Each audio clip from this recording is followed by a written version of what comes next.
നമുക്ക് എന്തെങ്കിലും ഒരു ബുദ്ധിമുട്ട് നമുക്ക് ഹെൽത്ത് വൈസിൽ എന്തെങ്കിലുമൊക്കെ ഒരു ബുദ്ധിമുട്ട് വന്നു കഴിഞ്ഞാൽ നമ്മളെ രക്ഷിക്കുന്ന ഒരാള് അതെ, ഒരു സൂപ്പർ ഹീറോ ഒരു ഇമേജ് ഉണ്ട് പൊതുവെ. പലരും പറയുന്നത് ഞാൻ കേട്ടിട്ടുണ്ട്. അതായത് നാട്ടിൽ ഗവൺമെൻറ് കിട്ടിയില്ലേ, MBBS പഠിക്കേണ്ട നിങ്ങൾക്ക് ഡോക്ടർ ആവാൻ യോഗ്യതയില്ല. ശരിക്കും അപ്പയർ ചെയ്യുന്ന കുട്ടികളുടെ എണ്ണവും നമ്പർ ഓഫ് സീറ്റിൻ്റെ അവൈലബിലിറ്റിയും വെച്ച് നോക്കുന്ന സമയത്ത് വേൾഡിലെ ഏറ്റവും ടഫസ്റ്റ് ആയിട്ടുള്ള മെഡിക്കൽ എൻട്രൻസ് എക്സാമാണ് നീറ്റ്. അതിനേക്കാളും ടഫായിട്ടുള്ള വേറൊരു എക്സാം ഇല്ല. 100-ൽ ഒരാൾക്ക് മാത്രമാണ് ഇവിടെ കേരളത്തിൽ ഗവൺമെൻറ് സീറ്റ് കിട്ടുള്ളൂ. അത് ഈ നീറ്റിൽ 500 വാങ്ങിയൊരു 550 വാങ്ങിയൊരു 500 ഒക്കെ വാങ്ങിയവരായാലും ആൾക്കാരുടെ വിചാരം കിട്ടിയിട്ടില്ലെങ്കിൽ ഓൻ പഠിക്കണില്ല എന്നാണ്. ഇവർക്ക് അറിയണില്ല നീറ്റിൽ 500 550 ഒക്കെ വാങ്ങണവർ എത്ര വർക്കൗട്ട് ചെയ്തിട്ടാണ് അങ്ങനെ എത്തുന്നത്. അതെ, കഴിഞ്ഞ കൊല്ലം നമ്മളെ അഡ്മിഷൻ എടുത്ത കുട്ടികൾ. അപ്പോൾ ഇവർക്കൊന്നും അതിനുള്ള യോഗ്യത ഇല്ലേ എന്നുള്ളതാണ് ചോദ്യം. ബ്രിട്ടീഷുകാരാണ് ശരിക്കും ഇന്ത്യയിലേക്ക് MBBS കൊണ്ടുവരുന്നത്. 1835 ശരിക്കും ഇന്ത്യയിൽ ഫസ്റ്റ് മെഡിക്കൽ കോളേജ് സ്റ്റാർട്ട് ചെയ്യണത്, കൊൽക്കത്ത മെഡിക്കൽ കോളേജ്. നമുക്ക് ഒരിക്കലും പറയാൻ പറ്റില്ല ഇന്ത്യയാണ് മെഡിസിൻ പഠിക്കാൻ ഏറ്റവും നല്ല രാജ്യം. ഇന്ത്യയിൽ ഒരുപാട് കോളേജ് ഉണ്ട്, ECFMG ഇല്ലാത്ത. അതെ, അതെ. അപ്പോൾ ഈ ECFMG ഇല്ലാത്തതിൻ്റെ എന്താണെന്ന് അറിയില്ല ആൾക്കാർക്ക്. ECFMG എന്താണ്, പലരും എന്താണെന്ന് വെച്ചാൽ തീരെ അവെയർ അല്ല. ഈ രാജ്യങ്ങളിലേക്ക് പോകാനുള്ള പ്രോസസ്സ് എന്താണ്, എക്സാം എന്താണ്, എങ്ങനെയാണ് ഇതിന് പ്രിപ്പയർ ചെയ്യേണ്ടത്, എപ്പോൾ തുടങ്ങണം, ഇങ്ങനെയുള്ള കാര്യങ്ങൾ അവെയർ അല്ല. അപ്പോൾ ഇത് കേൾക്കുന്ന സ്റ്റുഡൻസ് ഇപ്പോൾ ഏതെങ്കിലും പ്രൈവറ്റ് പഠിക്കുന്നുണ്ടെങ്കിൽ നിങ്ങളുടെ യൂണിവേഴ്സിറ്റിയിൽ ഇപ്പോൾ കോൺടാക്ട് ചെയ്താൽ നിങ്ങൾ പഠിച്ചിറങ്ങുമ്പോൾ ഒരു കാര്യം നടക്കും. അതെ, അതെ. ഇവരുടെ ഈ റിപ്പീറ്റേഴ്സിന്റെ വേറൊരു കാര്യം എന്താ വെച്ച് കഴിഞ്ഞാൽ അവരെ സമ്മതിക്കണം. അത് കാരണം അവരുടെ കൂടെ +2 പഠിച്ച് കഴിഞ്ഞിട്ടുള്ളതിൽ ബാക്കിയുള്ള ഈ BBA കോഴ്സിനും അല്ലെങ്കിൽ BTech എഞ്ചിനീയറിംഗ് ആയാലും അവരൊക്കെ എൻജോയ് ചെയ്യാം. ഇവരെല്ലാരും ഇങ്ങനെയായി ഞാനിപ്പോൾ എത്തുന്നില്ല. പക്ഷെ ആ തോട്ട് അവർക്ക് വേണം. അബ്രോഡ് എന്ന് പറഞ്ഞു കഴിഞ്ഞാൽ സായിപ്പിന് അരി വെച്ച് കിട്ടിയ ഡിഗ്രി ആണെന്ന് പണ്ട് പറയില്ലേ, അതുപോലെയാണെന്നാണ് ആൾക്കാർ വിചാരം. പോവുക, ഡിഗ്രി എടുക്കുക, പോരുക എന്നുള്ളതാണ്. അങ്ങനെയുള്ള കോളേജുകളുണ്ട്. അതുകൊണ്ട് തന്നെ അബ്രോഡ് നീറ്റ് ക്വാളിഫിക്കേഷൻ മാർക്ക് കിട്ടിയാൽ മതി, എൻ്റെ വാപ്പൻ്റെ കയ്യിൽ പൈസ ഉണ്ട് എന്ന് വിചാരിച്ചിട്ടുണ്ട് പോകാൻ നിൽക്കണ്ട.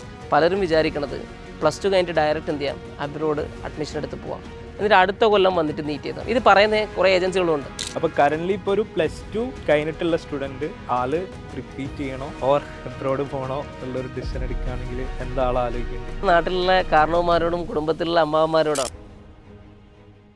നമ്മളിന്ന് നമ്മുടെ പുതിയൊരു പ്രോഗ്രാം സ്റ്റാർട്ട് ചെയ്യണം. നമ്മൾ കഴിഞ്ഞ കുറേ വർഷങ്ങളായിട്ട് രാവും പകലും ഇരുന്നിട്ട് നമ്മൾ MBBSനെ കുറിച്ചിട്ടും അതുമായിട്ട് ബന്ധപ്പെട്ടുള്ള ഒരുപാട് കാര്യങ്ങളെക്കുറിച്ച് റിസർച്ച് ചെയ്യുന്നു. പല രാജ്യങ്ങളിലേക്ക് പോയിട്ട്, ഇന്ത്യയിലുള്ള പല യൂണിവേഴ്സിറ്റികളിലേക്ക് പോയിട്ട് നീറ്റ് പഠിച്ചുകൊണ്ടിരിക്കുന്ന, MBBS പഠിച്ചുകൊണ്ടിരിക്കുന്ന, പഠിച്ച് കഴിഞ്ഞ് പല രാജ്യങ്ങളിലും വർക്ക് ചെയ്യുന്ന ഡോക്ടേഴ്സിനോട് ഇങ്ങനെ ഒരുപാട് ആൾക്കാരോട് സംസാരിച്ചിട്ട് ഒരുപാട് കാര്യങ്ങൾ മനസ്സിലാക്കി വെച്ചിട്ടുണ്ട്. അപ്പോൾ ഈ കാര്യങ്ങൾ നിങ്ങളിലേക്ക് എത്തിക്കാൻ വേണ്ടിയിട്ട് നമ്മളൊരു പോഡ്കാസ്റ്റ് സ്റ്റാർട്ട് ചെയ്യാൻ വിചാരിച്ചാണ്. അപ്പോൾ നമ്മൾ ഉദ്ദേശിക്കുന്നത് മെഡിക്കൽ പോഡ്കാസ്റ്റ് ആണ്. അത് നമ്മൾ മെഡ്കാസ്റ്റ് എന്ന് വിളിക്കുകയാണ്. അപ്പോൾ ഇത്രയും കാലം നിങ്ങൾ എൻ്റെ ഫേസ് മാത്രമായിരിക്കും വീഡിയോയിൽ കണ്ടിട്ടുണ്ടാവുക. അതുകൊണ്ട് നമ്മുടെ ടീമിന് പൊതുവെ ഒരു കംപ്ലയിൻ്റ് ഉണ്ട്, അതായത് അവരൊന്നും വീഡിയോയിൽ കൊണ്ടുവരുന്നില്ല എന്നുള്ളത്. അപ്പോൾ അതുകൊണ്ട് ഈ ഒരു പോഡ്കാസ്റ്റിൽ അവരെയും കൂടി ഇൻക്ലൂഡ് ചെയ്ത് കൊണ്ടുവരാമെന്ന് വിചാരിച്ചതാണ്. ഇനിയിപ്പോൾ ഞാനായിട്ടൊരു അവസരം കൊടുത്തില്ല എന്ന് വേണ്ട. ഇന്ന് നമ്മുടെ കൂടെ നമ്മുടെ അഡ്മിഷൻ ടീമിലുള്ള ഹാഷിലും അതുപോലെ തന്നെ ഹർഷാദും ഉണ്ട്. അപ്പോൾ ഈ ഒരു സീരീസിൽ നമുക്ക് ഒരുപാട് ആളുകൾ മുന്നോട്ടേക്ക് കൊണ്ടുവരാനുണ്ട്, ഒരുപാട് കാര്യങ്ങൾ ഡിസ്കസ് ചെയ്യാനുണ്ട്. നമ്മൾ ഈ ഒരു പ്രോഗ്രാം കൊണ്ട് ഉദ്ദേശിക്കുന്നത് എന്താണെന്ന് വെച്ച് കഴിഞ്ഞാൽ MBBSന് അഡ്മിഷൻ എടുക്കാൻ ആഗ്രഹിക്കുന്ന കുട്ടികൾ, അതിപ്പോൾ ഇന്ത്യയിലായിക്കോട്ടെ അബ്രോഡ് ആയിക്കോട്ടെ എവിടെയാണെങ്കിലും, അവർക്ക് അഡ്മിഷൻ എടുക്കുന്നതിൻ്റെ മുന്നേ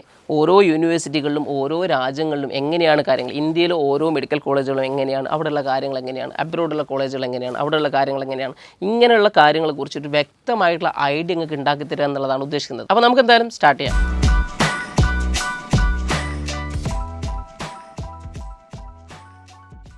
അപ്പോൾ കുറേ കാലം ആശിൽ പറയുന്നത് ക്യാമറേൻ്റെ മുന്നിൽ കൊണ്ടുപോകുന്നു, ക്യാമറേൻ്റെ മുന്നിൽ കൊണ്ടുപോകാം. ആശിലെ സന്തോഷമായില്ലേ? എനിക്ക് അഭിനയിക്കണം സാർ. ഞാൻ നന്നായിട്ട് അഭിനയിക്കും സാർ. ശരിക്കും നിങ്ങൾ രണ്ടാളും കഴിഞ്ഞ കുറച്ച് വർഷങ്ങളായിട്ട് ഒരുപാട് കുട്ടികളോട് സംസാരിക്കുന്നതാണല്ലേ. അപ്പോൾ ഏകദേശം കുട്ടികളുടെ ഒരു മൈൻഡ് സെറ്റ് അറിയായിരിക്കും. ഇപ്പോൾ ഒരു 23 ലക്ഷം കുട്ടികളല്ലേ കഴിഞ്ഞ പ്രാവശ്യം നീറ്റ് ചെയ്തേക്കുന്നത്. ഇത്രയും കുട്ടികൾ ഇത് എഴുതാൻ ശരിക്കും അവർക്ക് ഈ MBBS എന്ന് പറഞ്ഞ ഡ്രീം ഇത്രയും കുട്ടികൾക്ക് ഉണ്ടാവാനുള്ള ഒരു കാരണമായിട്ട് എന്താ തോന്നിയത്? ഇവരെന്താ പറയണത് കുട്ടികൾ?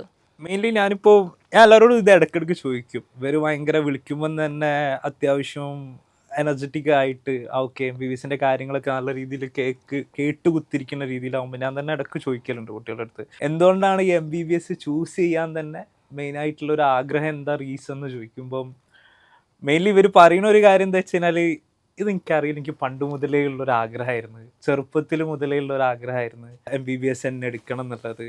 പിന്നെ ഒരുപാട് ആൾക്കാർക്ക് ഇത് നല്ലൊരു സർവീസായിട്ട് എനിക്കിത് കൊടുക്കാൻ പറ്റും, ഹെൽപ്പ് ചെയ്യാനുള്ള കാര്യങ്ങൾ കൂടുതൽ ചെയ്യാൻ പറ്റും. ഇങ്ങനത്തെ കാര്യങ്ങളാണ് മെയിൻലി ആൾക്കാർ പറയല്. പിന്നെ ചിലർ അത്യാവശ്യം നല്ല സാലറി കിട്ടുന്നുള്ള കാര്യം. പിന്നെ നമ്മുടെ വെബ്സൈറ്റിലൊക്കെ വന്ന് രജിസ്റ്റർ ചെയ്യണമെന്നുണ്ടെങ്കിൽ അവരാഗ്രഹം കൊണ്ട് വന്ന് രജിസ്റ്റർ ചെയ്യുന്നതാണ്. ലൈക്ക് വേറെ ആരും പുഷ് ചെയ്തിട്ട് ഒന്നുമല്ല, അവരായിട്ട് വന്ന് ചെയ്യുന്നവർ. അത്രയും ആഗ്രഹമുള്ളവരോട് നമ്മൾ സംസാരിക്കുന്നത് തന്നെ. നമുക്ക് എന്തെങ്കിലും ഒരു ബുദ്ധിമുട്ട്, നമുക്ക് ഹെൽത്ത് വൈസിൽ എന്തെങ്കിലുമൊക്കെ ഒരു ബുദ്ധിമുട്ട് വന്നു കഴിഞ്ഞാൽ നമ്മളെ രക്ഷിക്കുന്ന ഒരാൾ അതെ, ഒരു സൂപ്പർ ഹീറോ ഒരു ഇമേജ് ഉണ്ട് പൊതുവെ. ലൈക്ക് ഇപ്പോൾ എന്തെങ്കിലുമൊക്കെ ലൈക്ക് വലിയ എന്തെങ്കിലും ഓപ്പറേഷനോ അങ്ങനെയൊക്കെ കഴിഞ്ഞിട്ട് ലൈക്ക് പല കുട്ടികൾ അങ്ങനെ പറയുന്ന കുട്ടികളുണ്ട്, എനിക്ക് ഇങ്ങനെ തന്നെ ഒരു സർജറി ഉണ്ടായിരുന്നു. അപ്പോൾ അതിൽ അവർക്കൊരു റെസ്പെക്ട്, ലൈക്ക് അവരെ ആ ഒരു പ്രശ്നത്തിൽ നിന്ന് രക്ഷിച്ച ഒരാളാണ് ഡോക്ടർ എന്നുള്ളത് മെജോറിറ്റി സൈഡിൽ അങ്ങനെ കാണുന്ന ഒരുപാട് പേരുണ്ട്. ഒരു ട്രാജിക് ആയിട്ടുള്ള ഒരു ഇൻസിഡൻറ്റിലൂടെ കടന്നു പോയിട്ട് അതിൽ നിന്ന് കരകയറ്റിയ ഒരാൾ എന്നുള്ള രീതിയിൽ കാണുന്ന ഒരു ഹീറോ. അപ്പോൾ ആ ഹീറോയെ പോലെ ആവണം എന്ന് എല്ലാവർക്കും ഒരു ആഗ്രഹം ഉണ്ടാവുമല്ലോ. അങ്ങനെ പറയുന്ന കുറച്ച് കുട്ടികൾ കണ്ടിട്ടുണ്ടായിരുന്നു, സംസാരിച്ചിട്ടുണ്ട്. അത് ശരിക്ക് ഓൾ ഇന്ത്യയിൽ 24 ലക്ഷത്തോളം കുട്ടികൾ രജിസ്റ്റർ ചെയ്യുന്നുണ്ട്. അതിൽ 23 ലക്ഷത്തോളം കുട്ടികൾ എന്ത് ചെയ്യുന്നുണ്ട്, എക്സാം എഴുതുന്നുണ്ട്. കേരളത്തിൽ തന്നെ 1,44,000 കുട്ടികൾ രജിസ്റ്റർ ചെയ്തിട്ട് 1,33,000 കുട്ടികൾ എന്ത് ചെയ്യുന്നുണ്ട്, നീറ്റ് എഴുതുന്നുണ്ട്. അപ്പോൾ ഇത്രയും കുട്ടിക്ക് ഈ ഒരു ആഗ്രഹം ഉണ്ട് എന്നുള്ളതാണ്. എന്നാൽ നമ്മുടെ നാട്ടിൽ അത്ര സീറ്റും ഇല്ല. ശരിക്കും അപ്പയർ ചെയ്യുന്ന കുട്ടികളുടെ എണ്ണവും നമ്പർ ഓഫ് സീറ്റിൻ്റെ അവൈലബിലിറ്റിയും വെച്ച് നോക്കുന്ന സമയത്ത് വേൾഡിലെ ഏറ്റവും ടഫസ്റ്റ് ആയിട്ടുള്ള മെഡിക്കൽ എൻട്രൻസ് എക്സാമാണ് നീറ്റ്. അതിനേക്കാളും ടഫായിട്ടുള്ള വേറൊരു എക്സാം ഇല്ല. വേറൊരു രാജ്യത്തും ഇതുപോലെ കഷ്ടപ്പെടണം, ഇതുപോലത്തെ വേറെ ഒരു എക്സാമും ഇല്ല. അപ്പോൾ ഇപ്പോൾ നമ്മൾ കേരളത്തിൽ നോക്കുകയാണെങ്കിൽ കേരളത്തിൽ ടോട്ടൽ 4,655 സീറ്റുകളാണ് ഉള്ളത്, പ്രൈവറ്റും ഗവൺമെൻറ്റും കൂടെ. ഞാൻ ചോദിക്കട്ടെ, അപ്പോൾ ഈ ക്വാളിഫൈ മാർക്ക് വെക്കുന്നുണ്ടല്ലോ, അപ്പോൾ ഈ എക്സാം പാസ്സായി ക്വാളിഫൈ ആവുന്ന ആൾക്കാരൊക്കെ MBBS പഠിക്കാൻ എലിജിബിൾ ആയിട്ടുള്ള ആൾക്കാരാണോ? അവരെ കൊണ്ട് MBBS പഠിക്കാൻ കഴിയില്ല. ഒരു നീറ്റ് എക്സാം കഴിഞ്ഞ് കഴിഞ്ഞാൽ അതിൽ 50% കുട്ടികളെ ക്വാളിഫൈ ചെയ്യുക എന്നുള്ളതാണ് നീറ്റിൻ്റെ കട്ട് ഓഫ് മാർക്കിൻ്റെ ക്രൈറ്റീരിയ. അപ്പോൾ ടോട്ടൽ എത്ര പേര് എഴുതിയിട്ടുണ്ടോ അതിൽ ഓരോരുത്തരും കിട്ടിയിരിക്കുന്ന മാർക്ക് വെച്ചിട്ട് 50% കുട്ടികളെ പാസ്സാക്കാൻ എത്രയാണോ വേണ്ടത് അതാണ് കട്ട് ഓഫ് മാർക്ക്. അല്ല, നീറ്റ് ക്വാളിഫൈ ആവുക എന്ന് പറഞ്ഞു കഴിഞ്ഞാൽ ഒരു മിനിമം ക്വാളിറ്റി എന്ത് ചെയ്യുക കുട്ടികൾക്ക് ഉണ്ടാവുക എന്നുള്ളതാണ്. പ്രൈവറ്റ് കോളേജിൽ എടുക്കാനും NRI സീറ്റ് എടുക്കാനും. പാസ്സായിട്ടില്ലെങ്കിൽ പ്രൈവറ്റ് കയറാൻ പറ്റും? ഇല്ല, ഇന്ത്യയിൽ പഠിക്കണം എന്നുണ്ടെങ്കിൽ 50% കുട്ടികളെ പാസ്സാക്കാനുള്ള മാർക്ക് ശരിക്ക് മാത്തമാറ്റിക്കലി നോക്കുമ്പോൾ അത്യാവശ്യം 50% ആൾക്കാർ എലിജിബിൾ ആണെന്നുള്ളത്. ഇനിയിപ്പോൾ ഗവൺമെൻറ് സീറ്റുകൾ മാത്രം നോക്കുകയാണെങ്കിൽ 1,755 സീറ്റുകളെ ഗവൺമെൻറ്റിലുള്ളൂ. അപ്പോൾ ഇതിലേക്കാണ് ഏകദേശം 1,30,000 കുട്ടികൾ എന്ത് ചെയ്യുന്നത്, എക്സാം എഴുതുന്നത്. പ്രോബബിലിറ്റി ആലോചിച്ചൊക്കെ എത്ര ഉണ്ടാവും? 1.2%. അതായത് 100 ആൾ എഴുതുമ്പോൾ ഒരാൾക്കുള്ള സീറ്റാണ്. അതായത് 50% പാസ്സാവും. അതെ, 100-ൽ ഒരാൾക്ക് മാത്രമാണ് ഇവിടെ കേരളത്തിൽ ഗവൺമെന്റ് സീറ്റ് കിട്ടുള്ളൂ. പക്ഷെ അതിലിപ്പം ഈ 1,40,000 സംതിങ് എഴുതുന്നുണ്ടെന്ന് പറഞ്ഞല്ലോ, അതിൽ ഇപ്പോൾ ചുമ്മാ എഴുതി വെക്കുന്നവരുണ്ടാവും, ചുമ്മാ ജസ്റ്റ് അങ്ങനെ എഴുതുന്ന ആൾക്കാരുണ്ട്. എന്നാൽ അത് കോമ്പറ്റീഷൻ ആണ്. അവർക്കും നോളജ് ഉണ്ടാവും, +2 പഠിച്ച നോളജ് ഉണ്ടാവുമായിരിക്കും, അതും കോമ്പറ്റീഷൻ തന്നെയല്ലേ. ബാക്കി എന്തായാലും നോർമലി ഒരു ഇപ്പം മെയിൻ ആയിട്ടുള്ള ഇൻസ്റ്റിറ്റ്യൂഷൻ ഒക്കെ എടുത്ത് നോക്കിയാലും അത് തന്നെ ഏകദേശം ഒരു 50,000 സംതിങ് സ്റ്റുഡൻസ് ഫസ്റ്റ് അറ്റംപ്റ്റിൽ കിട്ടുന്ന ആൾക്കാരും ഉണ്ടല്ലോ. അപ്പം കോമ്പറ്റീഷൻ തന്നെയാണ് ശരിക്കും. പിന്നെ നിങ്ങൾ യൂട്യൂബിലുള്ള വ്ളോഗിലൊക്കെ ആയിട്ട് കാണുന്നുണ്ടാവും, അതായത് മലയാളി സ്റ്റുഡൻസ് അബ്രോഡ് പഠിക്കുന്ന 7ഓളം രാജ്യങ്ങളിലെ 50ഓളം യൂണിവേഴ്സിറ്റിയിലേക്ക് ഞാൻ നേരിട്ട് പോയിട്ട് ആ യൂണിവേഴ്സിറ്റികളിലെ ഇൻഫ്രാസ്ട്രക്ചറും അവിടെയുള്ള ഫെസിലിറ്റീസും ലാബ്സും അവിടെ കുട്ടികൾ നിൽക്കുന്ന അപ്പാർട്ട്മെന്റ്സും ഹോസ്റ്റലും ആ സിറ്റിയും ഇങ്ങനെ തുടങ്ങിയ എല്ലാ കാര്യങ്ങളും അവിടെ പഠിക്കുന്ന സ്റ്റുഡൻസിനോടും അവിടെയുള്ള നേറ്റീവ്സിനോടും യൂണിവേഴ്സിറ്റി റെപ്രസെൻറ്റേറ്റീവ്സിനോടും എല്ലാം ചോദിച്ച് മനസ്സിലാക്കിയിട്ടുണ്ട്. അപ്പോൾ നിങ്ങൾ അബ്രോഡ് MBBS പഠിക്കാൻ ഉദ്ദേശിക്കുന്ന കുട്ടികളാണെങ്കിൽ നിങ്ങൾക്ക് ഒരു യൂണിവേഴ്സിറ്റി ചൂസ് ചെയ്യാനും അതല്ലെങ്കിൽ ചൂസ് ചെയ്ത യൂണിവേഴ്സിറ്റിയെ കുറിച്ച് ഡീറ്റെയിൽ ആയിട്ട് മനസ്സിലാക്കാനും എന്നോട് നേരിട്ട് സംസാരിക്കാൻ പറ്റും. അതിന് വേണ്ടിയിട്ട് എൻ്റെ ഫ്രീ ടൈം ഞാൻ ഡിസ്ക്രിപ്ഷനിലുള്ള വെബ്സൈറ്റിൽ കൊടുത്തിട്ടുണ്ട്. അതിൽ നിങ്ങൾക്ക് ടൈം ബുക്ക് ചെയ്യാൻ പറ്റും. എന്നിട്ട് നിങ്ങൾക്ക് അബ്രോഡ് MBBS പഠിക്കാൻ ഏറ്റവും ബെസ്റ്റ് ആയിട്ടുള്ള യൂണിവേഴ്സിറ്റി ഏതാണെന്നുള്ള ഡിസ്കസ് ചെയ്യാം. ശരിക്കും നമ്മൾ പറഞ്ഞു വരുന്നത് ഈ 1% ചാൻസ് ഉള്ള എക്സാമിന് വേണ്ടിയിട്ടാണ് 1,30,000 കുട്ടികൾ എന്ത് ചെയ്യുന്നത്, ഒരു വർഷം റിപ്പീറ്റ് ചെയ്യണത്. അപ്പോൾ റിപ്പീറ്റ് ചെയ്യണോ വേണ്ടിയോ എന്നുള്ള ചോദിക്കുന്ന സമയത്ത് ശരിക്കും ഇല്ലേ എല്ലാവരും പൊതുവെ ചോദിക്കാറില്ലേ, എന്താ തോന്നിയിട്ടുള്ളത് ഇവർ ഈ റിപ്പീറ്റ് ചെയ്ത കുട്ടികൾ ഇപ്പോൾ ഒരുപാട് നമ്മൾ അബ്രോഡ് MBBS എടുക്കുന്നതിൽ ഭൂരിഭാഗം കുട്ടികൾ റിപ്പീറ്റ് ചെയ്ത കുട്ടികളാണ്. ആവറേജ് ഒരു 2 വർഷം ആക്ച്വലി ഇപ്പൊ നമ്മളിപ്പോ സ്റ്റുഡൻസിനെ വിളിക്കുന്ന സമയത്തായാലും ഇപ്പൊ ഞാനിപ്പോ +2 കഴിഞ്ഞിട്ടുള്ള സ്റ്റുഡൻസിനൊക്കെ വിളിക്കും. അപ്പം ഇവരോട് ചോദിക്കുമ്പോഴും ഇവർ പറയാ +2 കഴിഞ്ഞിട്ടുള്ള നീറ്റിൽ നല്ല മാർക്കുള്ളവരൊക്കെ ഉണ്ടാവും, 300 കൂടുതൽ 400 സംതിങ് കൂടുതലുള്ളവരൊക്കെ ഉണ്ടാവും. അപ്പോൾ ഇവരിങ്ങനെ വിളിക്കുമ്പോൾ ഇവർക്ക് അബ്രോഡും നോക്കണം എന്നുണ്ട്. അപ്പോൾ ഞാൻ ഇവരുടെ തന്നെ ഏകദേശം പറയും ലൈക്ക് റിപ്പീറ്റ് ചെയ്യണമെന്നുണ്ട്. എനിക്കൊരു വർഷം കൂടിയും റിപ്പീറ്റ് ചെയ്ത് കോൺഫിഡൻസ് ഉണ്ട്. ആ ഒരു 650 + 680+ കിട്ടും എന്നുള്ള ഒരു കോൺഫിഡൻസ് ഉണ്ട് എന്നുണ്ടെങ്കിൽ ഓഫ് കോഴ്സ് റിപ്പീറ്റ് ചെയ്യുന്ന തന്നെയാണ് നല്ലത്, നാട്ടിൽ കിട്ടുകയാണെന്നുണ്ടെങ്കിൽ. അതെ, പിന്നെ നമുക്ക് ആ ഒരു ശീലം ഉണ്ടായിരിക്കണം പഠിക്കുന്നത്. റിപ്പീറ്റ് ചെയ്യുന്നതിൻ്റെ മെയിൻ ആയിട്ടുള്ള കാര്യം അതാണ്. അതായത് നമ്മൾ ഇപ്പം ഞാനും റിപ്പീറ്റ് ചെയ്യുന്ന സമയത്ത് ഭയങ്കര ആവേശത്തിലാണ് പോവുക. അത് പൊതുവെ കുട്ടികളൊക്കെ റിപ്പീറ്റ് ചെയ്യുന്ന സമയത്ത് ഭയങ്കര ആവേശമില്ല, ഞാൻ ഈ പ്രാവശ്യം തകർത്ത് മറിച്ചിരിക്കും എന്നൊക്കെ പറഞ്ഞിട്ടാണ് റിപ്പീറ്റ് ചെയ്യുന്നത്. പക്ഷേ കുട്ടികൾ ഒരു നവംബർ ഡിസംബർ ആകുമ്പോൾ തന്നെ മനസ്സിലാക്കും ആരംഭശൂരത്ത് അങ്ങോട്ട് പോകും എന്താന്നുള്ളത്. പക്ഷെ അത് ഓരോ കുഴപ്പമില്ല, കാരണം അവർ കോമ്പീറ്റ് ചെയ്യണത് റിപ്പീറ്റേഴ്സിനോടും സൂപ്പർ റിപ്പീറ്റേഴ്സിനും ആയതുകൊണ്ട് തന്നെ അവർക്ക് തന്നെ ഏകദേശം ഒരു ഐഡിയ കിട്ടും. ഓക്കെ പക്ഷെ അത് ഉള്ളവരും ഉണ്ട്, എല്ലാവരും അല്ല. ഇപ്പൊ ഈ പറഞ്ഞ 1500 സീറ്റ് ഉണ്ടല്ലോ ഗവൺമെന്റ് സീറ്റുകൾ, അത് ഫില്ല് ചെയ്യാനുള്ള തന്നെ സൂപ്പർ റിപ്പീറ്റേഴ്സ് ഉണ്ട് ഇവിടെ. അല്ല ശരിക്ക് കൺസിസ്റ്റന്റ് ആയിട്ട് ലേൺ ചെയ്യുന്ന ഒരു ഹാബിറ്റ് ഉണ്ട്. ആ ഒരു ലേണിങ്ങിൽ നമുക്ക് എന്താണെന്ന് വെച്ചാൽ കോമ്പറ്റേറ്റീവ് എക്സാം ഫേസ് ചെയ്യാൻ പറ്റും എന്നുള്ള കുട്ടികൾ മാത്രമേ ശരിക്കും റിപ്പീറ്റിന് പോകാൻ പാടുള്ളൂ. അതല്ല ആ ഒരു റിപ്പീറ്റിന് പോകാത്തതുകൊണ്ട് അല്ലെങ്കിൽ ആ നീറ്റിന് ക്വാളിഫൈ ആവാത്തതുകൊണ്ട് ശരിക്കും കുട്ടിക്ക് MBBS പഠിക്കാൻ യോഗ്യത ഉണ്ടോ എന്നുള്ളൊരു ചോദ്യമാണ് പൊതുവെ എല്ലാവരും ചോദിക്കുന്ന ഒരു ചോദ്യമാണ്. അതായത് പലരും പറയുന്നത് ഞാൻ കേട്ടിട്ടുണ്ട്, അതായത് നാട്ടിൽ ഗവൺമെന്റ് കിട്ടിയില്ലേ MBBS പഠിക്കേണ്ട നിങ്ങൾക്ക് ഡോക്ടർ ആവാൻ യോഗ്യത ഇല്ല അല്ലേ, പൊതുവെ പറയുന്ന ആൾക്കാരുണ്ട്. അത് ഈ നീറ്റിൽ 500 വാങ്ങിയൊരു 550 വാങ്ങിയൊരു 500 ഒക്കെ വാങ്ങിയവരായാലും ആൾക്കാരുടെ വിചാരം കിട്ടിയിട്ടില്ലെങ്കിൽ ഓൻ പഠിക്കണില്ല എന്നാണ്. ഇവർക്ക് അറിയണില്ല നീറ്റിൽ 500 550 ഒക്കെ വാങ്ങണവർ എത്ര വർക്കൗട്ട് ചെയ്തിട്ടാണ് അങ്ങനെ എത്തുന്നുള്ളത്. കാരണം ബയോളജിയിൽ ഒരു 300 കിട്ടണം, ഫിസിക്സിൽ 100 കിട്ടുക എന്നൊക്കെ പറയുന്നത് തന്നെ അടുത്ത നീറ്റിന്റെ ക്വസ്റ്റ്യൻസ് തന്നെ വായിച്ചു നോക്കിയാൽ മതി, ഭയങ്കര പാടാണ്. കുട്ടികൾ ശരിക്ക് നീറ്റിന് നമ്മൾ ആ എക്സാം ഡേ ആണ് ഇതിന്റെ മെയിൻ ആയിട്ടുള്ളൊരു കാര്യം. 2 വർഷം റിപ്പീറ്റ് ചെയ്ത് അല്ലെങ്കിൽ 1 വർഷം റിപ്പീറ്റ് ചെയ്ത കുട്ടികളാണെങ്കിൽ ആ ഒരു ഒറ്റ ദിവസത്തേക്കാണ് അവരുടെ ഒരു ഇത് വരുന്നത്. അതായത് ആ ഒരു കോമ്പറ്റീഷൻ നമ്മളവിടെ പോകുന്ന സമയത്ത് കഴിഞ്ഞ 2 വർഷമായിട്ടുള്ള എൻ്റെ അധ്വാനമാണ്, ഇല്ലെങ്കിൽ കഴിഞ്ഞ 1 വർഷം ഞാൻ ഫുള്ളിരുന്നത് ഇതിനാണ്, ഇന്നൊന്ന് പാളിയാൽ എൻ്റെ ജീവിതം പോയി എന്നുള്ള ഒരൊറ്റ ചിന്ത വന്നിട്ട് ഒരു ചെറിയ ഫിയർ ഉണ്ടായപ്പോലും എന്ത് ചെയ്യും, എക്സാമിന് എഫക്റ്റ് ചെയ്യും. അത് വലിയ രീതിയിൽ ചിലപ്പം പഠിച്ചതിന് മറന്നു. നമ്മൾ പൊതുവെ നമുക്കറിയാലോ ടെൻഷൻ കാരണം ഉറങ്ങാൻ പറ്റാതെ കൊളാവുന്ന കുട്ടികളുണ്ട്. പൊതുവെ കുട്ടികൾ വിളിക്കുന്ന സമയത്ത് പറയാറുണ്ടാവും. അത് ആദ്യത്തെ നീറ്റ് എഴുതുമ്പോഴാണ് ഈ ഒരു ഫിയർ മെയിൻലി കുട്ടികൾക്ക് ഉണ്ടാവല്. ഇറങ്ങണമെന്നതിൻ്റെ തലേന്നായാലോ ഒരു ആഴ്ച മുമ്പൊക്കെ ആയാലോ തന്നെ ഭയങ്കര ടെൻഷനാണ്. ചില ഇൻസ്റ്റിറ്റ്യൂഷൻ എനിക്ക് തോന്നുന്നു ലാസ്റ്റത്തെ 2 ദിവസമൊന്നും നിങ്ങൾ അങ്ങനെ പഠിക്കണ്ട, ഫ്രീ ആക്കിയിട്ടോ മൈൻഡ് റിലാക്സ് ആക്കിക്കോ എന്നുള്ള രീതിയിലൊക്കെ പറയുന്നുണ്ട്. അപ്പോൾ ഇപ്പോൾ ഒരുപാട് കുട്ടികൾ ഇപ്പോൾ +2 കഴിഞ്ഞിട്ടും ചിലരൊക്കെ പോകുന്നുണ്ട്. അപ്പോൾ +2 കഴിഞ്ഞിട്ട് പോകുന്നത് നല്ലതാണോ? +2 കഴിഞ്ഞിട്ട് പോണത് ഇവർക്ക് എനിക്ക് തോന്നിയ കാര്യം എന്താ വെച്ചാൽ ഇവർ ഫസ്റ്റ് നീറ്റ് എഴുതി നോക്കുക, ഫസ്റ്റ് +2ൻ്റെത് എഴുതി നോക്കുക. ചില കുട്ടികൾക്ക് ഈ +2ൻ്റെ കൂടെ തന്നെ നീറ്റ് എഴുതാന്ന് പറയുന്നത് നടക്കൂല. ചിലർ +2ൻ്റെ കൂടെ തന്നെ അങ്ങനത്തെ ട്യൂഷൻ സെൻറ്റേഴ്സിൽ പോയി പഠിക്കുന്നവരുണ്ട്, അതൊക്കെ. അതല്ലാത്ത ഗ്രൂപ്പ് ഓഫ് ആൾക്കാരുണ്ട് +2ൻ്റെ കൂടെ തന്നെ അത് +2ൻ്റെ മാർക്ക് കുറയുമെന്ന് പേടിച്ചിട്ട് നീറ്റ് തീരെ നോക്കൂലെന്ന്. അങ്ങനെയുള്ളവർ പൊതുവേ ചെയ്യുന്നത് അവരുടെ +2 ഫൈനൽ എക്സാം കഴിഞ്ഞതിന് ശേഷം ഏപ്രിലിൽ ഒരു നല്ല ക്രാഷ് കോഴ്സ് എടുത്തിട്ടാണ് നീറ്റ് ചെയ്തത്. ആ ക്രാഷ് കോഴ്സ് എടുക്കുന്നവർ എനിക്ക് ഇതൊരു തോന്നി എന്താ വെച്ച് കഴിഞ്ഞാൽ അധികം ആൾക്കാർ ഓൺലൈൻ എടുക്കും. ഓൺലൈനിൽ ചെറിയ എന്തോ ഒരു 5,000 10,000 സംതിങ് കിട്ടും. അത് നിങ്ങൾ എടുക്കാണ്ടിരിക്കുക. കാരണം അത് എടുത്തവർക്കൊന്നും ചുമ്മാ ക്ലാസ് ഒന്നും അറ്റൻഡ് ചെയ്യാണ്ട് കഴിയണതും നിങ്ങൾ ഒരു സെൻറ്ററിൽ പോയി ഓഫ്ലൈനിൽ നിന്നായിട്ട് പഠിക്കാൻ നോക്കുക, ഡേ സ്കോളറായിട്ടോ അല്ലെങ്കിൽ ഹോസ്റ്റലിൽ നിൽക്കുകയാണെങ്കിൽ അത്രയും നല്ലത്. കാരണം ആ ഒരു മാസം നിങ്ങൾ നല്ലപോലെ ഇരിക്കുക, നല്ലപോലെ നീറ്റിന് പ്രിപ്പയർ ചെയ്യുക എന്നുള്ള കാര്യം മസ്റ്റാണ്. ഇപ്പം എനിക്കറിയാം +2 എക്സാം കഴിഞ്ഞിട്ടൊന്ന് റിലാക്സ് ചെയ്യണം, പക്ഷെ അവർ 5 ദിവസം ഒരാഴ്ച ചെയ്തിട്ട് നീറ്റിന് പഠിക്കുക. ആ ഒരു മാസം ഫുൾ ഫോക്കസ് ചെയ്ത് കഴിഞ്ഞതിന് ശേഷം നിങ്ങൾ നീറ്റ് എഴുതിയിട്ട് ഫസ്റ്റ് ടൈം അറ്റംപ്റ്റ് ചെയ്ത് നോക്കിയിട്ട് എങ്ങനെയുണ്ട് മാർക്ക് എന്നുള്ളത് നോക്കാം.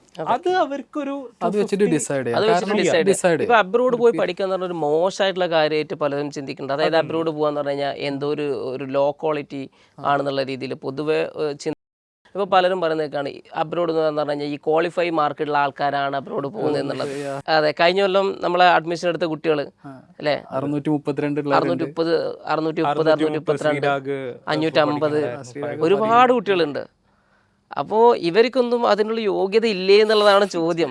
അപ്പം നീറ്റാണെങ്കിൽ ഇത്രയും കഷ്ടപ്പെട്ട് 2 കൊല്ലം ഇരുന്ന് പഠിച്ചിട്ട് അവർ നല്ല രീതിയിൽ അവിടെ പഠിക്കുന്നുണ്ട്, വൃത്തിക്ക് പഠിക്കുന്നുണ്ട്. അപ്പോൾ ഇതിൻ്റെ ശരിക്കും നമുക്ക് ഇതിൻ്റെ വ്യത്യാസം അറിയണമെങ്കിൽ അതായത് ഇന്ത്യയിൽ നിന്ന് ഇപ്പോൾ പഠിച്ചിറങ്ങുന്ന കുട്ടികളും അബ്രോഡുള്ള കുട്ടികൾ എഴുതുന്ന കോമൺ എക്സാം ശരിക്കും നമുക്കിപ്പോൾ ഒരു കോമൺ എക്സാം ഇല്ല. നീറ്റ് PG ആണ് നമ്മുടെ കോമൺ എക്സാം ആയിട്ടുള്ളത്. അതല്ലാതെ ആക്ച്വലി അബ്രോഡ് ഉള്ളവർക്ക് തന്നെയായിരുന്നു. ഇപ്പൊ ഇനി വരാൻ പോവാണ് നെക്സ്റ്റ്. അതെ, അതായത് ഇതുവരെ FMG എന്ന് പറഞ്ഞ ഒരു എക്സാം ശരിക്കും നമ്മൾ ഈ അബ്രോഡ് സ്റ്റുഡൻസും ഇന്ത്യൻ സ്റ്റുഡൻസും കോമ്പീറ്റ് ചെയ്യുന്നില്ല. പൊതുവെ ഒരു എക്സാം എഴുതുന്നില്ല. അത് നീറ്റ് PG ആണ് പിന്നെ വരുന്നത്. നീറ്റ് PG പിന്നെ വലിയ രീതിയിൽ അബ്രോഡ് സ്റ്റുഡൻസ് അങ്ങനെ ഫോക്കസ് ചെയ്യുന്നില്ല എന്ന് തോന്നുന്നത്. നീറ്റ് PGയുടെ റിസൾട്ട് നമ്മൾ നോക്കില്ല. ശരിക്ക് അബ്രോഡ് സ്റ്റുഡൻസിനെയും ഇന്ത്യൻ സ്റ്റുഡൻസിനെയും നമുക്ക് കമ്പയർ ചെയ്യാൻ പറ്റുന്നില്ല, അല്ലെങ്കിൽ അവരുടെ ക്വാളിറ്റി കമ്പയർ ചെയ്യാൻ പറ്റുന്ന എക്സാമുകളുടെ ഡാറ്റ കുറവാണ്. ഇപ്പോൾ നമുക്കിപ്പം ഞാനിപ്പോൾ ലാസ്റ്റ് GMC ആയിട്ട് കണക്ട് ചെയ്ത സമയത്ത് GMC എന്ത് ചെയ്തിട്ടുണ്ടെന്ന് വെച്ച് കഴിഞ്ഞാൽ പ്ലാബിൻ്റെ സ്റ്റാറ്റിസ്റ്റിക്സ്, അതായത് GMC എന്ന് പറഞ്ഞു കഴിഞ്ഞാൽ അതായത് ജനറൽ മെഡിക്കൽ കൗൺസിൽ, നമ്മളെ UK NMC, അതായത് ഇന്ത്യയിലെ NMC പോലെ UK NMC. അപ്പോൾ അവരയച്ചു തന്ന സ്റ്റാറ്റിസ്റ്റിക്സ് ഉണ്ട്. അപ്പോൾ അവർ ഇന്ത്യൻ സ്റ്റുഡൻസിൻ്റെ സ്റ്റാറ്റിസ്റ്റിക്സ് ഞാൻ ചോദിച്ച സമയത്ത് അവരയച്ചു തന്നിട്ടുണ്ടായിരുന്നു. അപ്പോൾ ആ ഒരു സ്റ്റാറ്റിസ്റ്റിക്സാണ് ഞാൻ ഈ ഒരു ഇതിലുള്ളത്. അപ്പോൾ ഇതിൽ പ്ലാബ് 1 ഇന്ത്യയിൽ നിന്ന് പഠിച്ചിറങ്ങിയ കുട്ടികൾ 69% പ്ലാബ് 1 പാസ്സാക്കണം, അതായത് 2021. അതേ സമയത്ത് അബ്രോഡ് സ്റ്റുഡൻസ് പ്ലാബ് ചെയ്തതിൻ്റെ പാസ് പെർസെൻറ്റേജ് 58%. 10% ഡിഫറൻസ് ഉള്ളൂ, 11% ഡിഫറൻസ് ഉള്ളൂ ഫ്ലാബ് ചെയ്തിട്ട് ഫ്ലാബ് ചെയ്ത്. അതായത് അബ്രോഡ് സ്റ്റുഡൻസിൻ്റെ 68 മറ്റേത് 58. 11% ഡിഫറൻസ് അബ്രോഡ് പഠിച്ചിട്ട് ഇന്ത്യൻ സ്റ്റുഡൻസിൻ്റെ കാര്യം പറയുന്നത്. ഇന്ത്യൻ സ്റ്റുഡൻസ് അബ്രോഡ് പഠിച്ചിട്ട് ഫ്ലാബ് ചെയ്ത സ്റ്റുഡൻസിൻ്റെയും ഇന്ത്യയിൽ പഠിച്ചിട്ട് ഫ്ലാബ് ചെയ്ത സ്റ്റുഡൻസിൻ്റെയും പാസ് പെർസെൻറ്റേജിൻ്റെ വ്യത്യാസം. ഇനിയിപ്പോൾ ഫ്ലാബ് 2ൻ്റെ ഡാറ്റ നോക്കുന്ന സമയത്ത് ഇന്ത്യയിൽ പഠിച്ച കുട്ടികൾ 70.9%, അബ്രോഡ് സ്റ്റുഡൻസ് 63.6%. അതിൽ വേറൊരു കാര്യം കൂടി 7% ഡിഫറൻസ് ഒക്കെ ഉള്ളൂ. വേറൊരു കാര്യം കൂടി അതിൽ ആഡ് ഓൺ ചെയ്യാണ്ട്. കാരണം ഇപ്പം ഒന്നാമത് ഇന്ത്യയിൽ ഇത്രയും കുട്ടികൾ എഴുതാനുള്ള റീസൺ പോപ്പുലേഷൻ, അത്രയും സ്റ്റുഡൻസും അത്രയും സീറ്റ് ഉണ്ടായതുകൊണ്ടാണ്. പക്ഷെ അതിനെക്കാട്ടും കമ്പാരിറ്റീവ്ലി 10-1 പുറത്തുള്ള ഇന്ത്യൻ സ്റ്റുഡൻസിന്റെ 10%ഓളം അതിന്റെ ഇന്ത്യയിൽ 1 lakh എടുക്കുന്നുണ്ടെങ്കിൽ 10,000 മാത്രമാണ്. എന്നിട്ട് പോലും അവിടെ ഒരു കാര്യം എന്താ വെച്ച് കഴിഞ്ഞാൽ പുറത്ത് പഠിച്ച സ്റ്റുഡൻസിന് കൂടുതൽ അവെയർ ആണ് പ്ലാബ് എക്സാമിനെ കുറിച്ച്, USMLE കുറിച്ചിട്ട്. അവർക്ക് കാരണം ആ ഒരു പിയർ പ്രഷർ അവരുടെ ഇടയിൽ നല്ലോണം ഉണ്ടാവും ഇന്ത്യൻ സ്റ്റുഡൻസുമായിട്ട് കമ്പയർ ചെയ്യുന്ന സമയത്ത്. ഇത് നോർമലി എനിക്ക് തോന്നിയ കാര്യം എന്താ വെച്ച് കഴിഞ്ഞാൽ പലരും ഉണ്ട് നമ്മളെ ഇടയിൽ തന്നെ ഇന്ത്യയിൽ വർക്ക് ചെയ്യാൻ താല്പര്യമില്ല, ഡോക്ടർ ആവണം പക്ഷെ ഇന്ത്യയിൽ വർക്ക് ചെയ്യാൻ താല്പര്യമില്ല, പുറത്ത് സെറ്റിൽ ആവാൻ തന്നെയാണ് നോക്കുന്നത്. പക്ഷെ ഇന്ത്യയിൽ MBBS പഠിക്കാൻ സെൽഫ് ഫിനാൻസോ അല്ലെങ്കിൽ പ്രൈവറ്റ് എടുത്ത് പഠിക്കുന്നവരും ഉണ്ട്. അവർക്ക് ആക്ച്വലി നാട്ടിൽ പഠിക്കുന്നതും പുറത്ത് പഠിക്കുന്നതും വലിയ ഡിഫറൻസ് ഇല്ല. അതെ, അതായത് ഇപ്പോൾ പ്ലാബിൻ്റെ സ്റ്റാറ്റിസ്റ്റിക്സ് ഞാൻ ഇപ്പോൾ പറഞ്ഞല്ലോ 10% ഡിഫറൻസേ അബ്രോഡും ഇതും തമ്മിലുള്ളൂ. അപ്പോൾ ഈ പറഞ്ഞ കാര്യം, അതായത് പുറത്ത് പഠിക്കുന്നതും ഇന്ത്യയിൽ പഠിക്കുന്നതും തമ്മിലുള്ള വ്യത്യാസം, ഇത് ശരിക്കും നമുക്ക് ഒരിക്കലും പറയാൻ പറ്റില്ല ഇന്ത്യയാണ് മെഡിസിൻ പഠിക്കാൻ ഏറ്റവും നല്ല രാജ്യം എന്ന് പറയാൻ പറ്റുമോ? ഒരിക്കലും പറയാൻ പറ്റാത്തൊരു കാര്യമാണ്. അപ്പോൾ ഇപ്പോൾ ഞാൻ പറഞ്ഞുതരാം, നമ്മുടെ ഇന്ത്യയിലുള്ള MBBS ശരിക്കും MBBS എന്ന് പറഞ്ഞാൽ ഡിഗ്രി തന്നെ UK-യുടേതാണ്. ഈ ബ്രിട്ടീഷുകാരാണ് ശരിക്കും ഇന്ത്യയിലേക്ക് MBBS കൊണ്ടുവരുന്നത്. 1835 ശരിക്കും ഇന്ത്യയിൽ ഫസ്റ്റ് മെഡിക്കൽ കോളേജ് സ്റ്റാർട്ട് ചെയ്യണത്, Kolkata medical college. Degree start ചെയ്യണത്, അതായത് ഫസ്റ്റ് മെഡിക്കൽ കോളേജ് സ്റ്റാർട്ട് ചെയ്യണത് ഇന്ത്യയിലേക്ക് മെഡിസിൻ കൊണ്ടുവരുന്നത് 1935. അതിൻ്റെ മുന്നേ ഇന്ത്യയിൽ ശരിക്കും ആയുർവേദമായിരുന്നു ഉണ്ടായിരുന്നത്. നമ്മളിപ്പം പുറത്തൊക്കെ പോകുന്ന സമയത്ത് നമ്മുടെ നാട്ടിലൊക്കെ ഈ മെഡിക്കൽ ഷോപ്പിൻ്റെ മുകളിലൊക്കെ ഇംഗ്ലീഷ് മരുന്ന് ഷോപ്പ് എഴുതി വെച്ചാണ്, അല്ലെങ്കിൽ ആയുർവേദ ഷോപ്പായിരിക്കും. ഇംഗ്ലീഷ് എന്താ ഈ ഇംഗ്ലീഷ് പല സമയത്തും ചിന്തിച്ചിട്ടുണ്ട്, ഈ ഇംഗ്ലീഷ് മരുന്ന് ഷോപ്പ് എന്താണ് ശരിക്ക്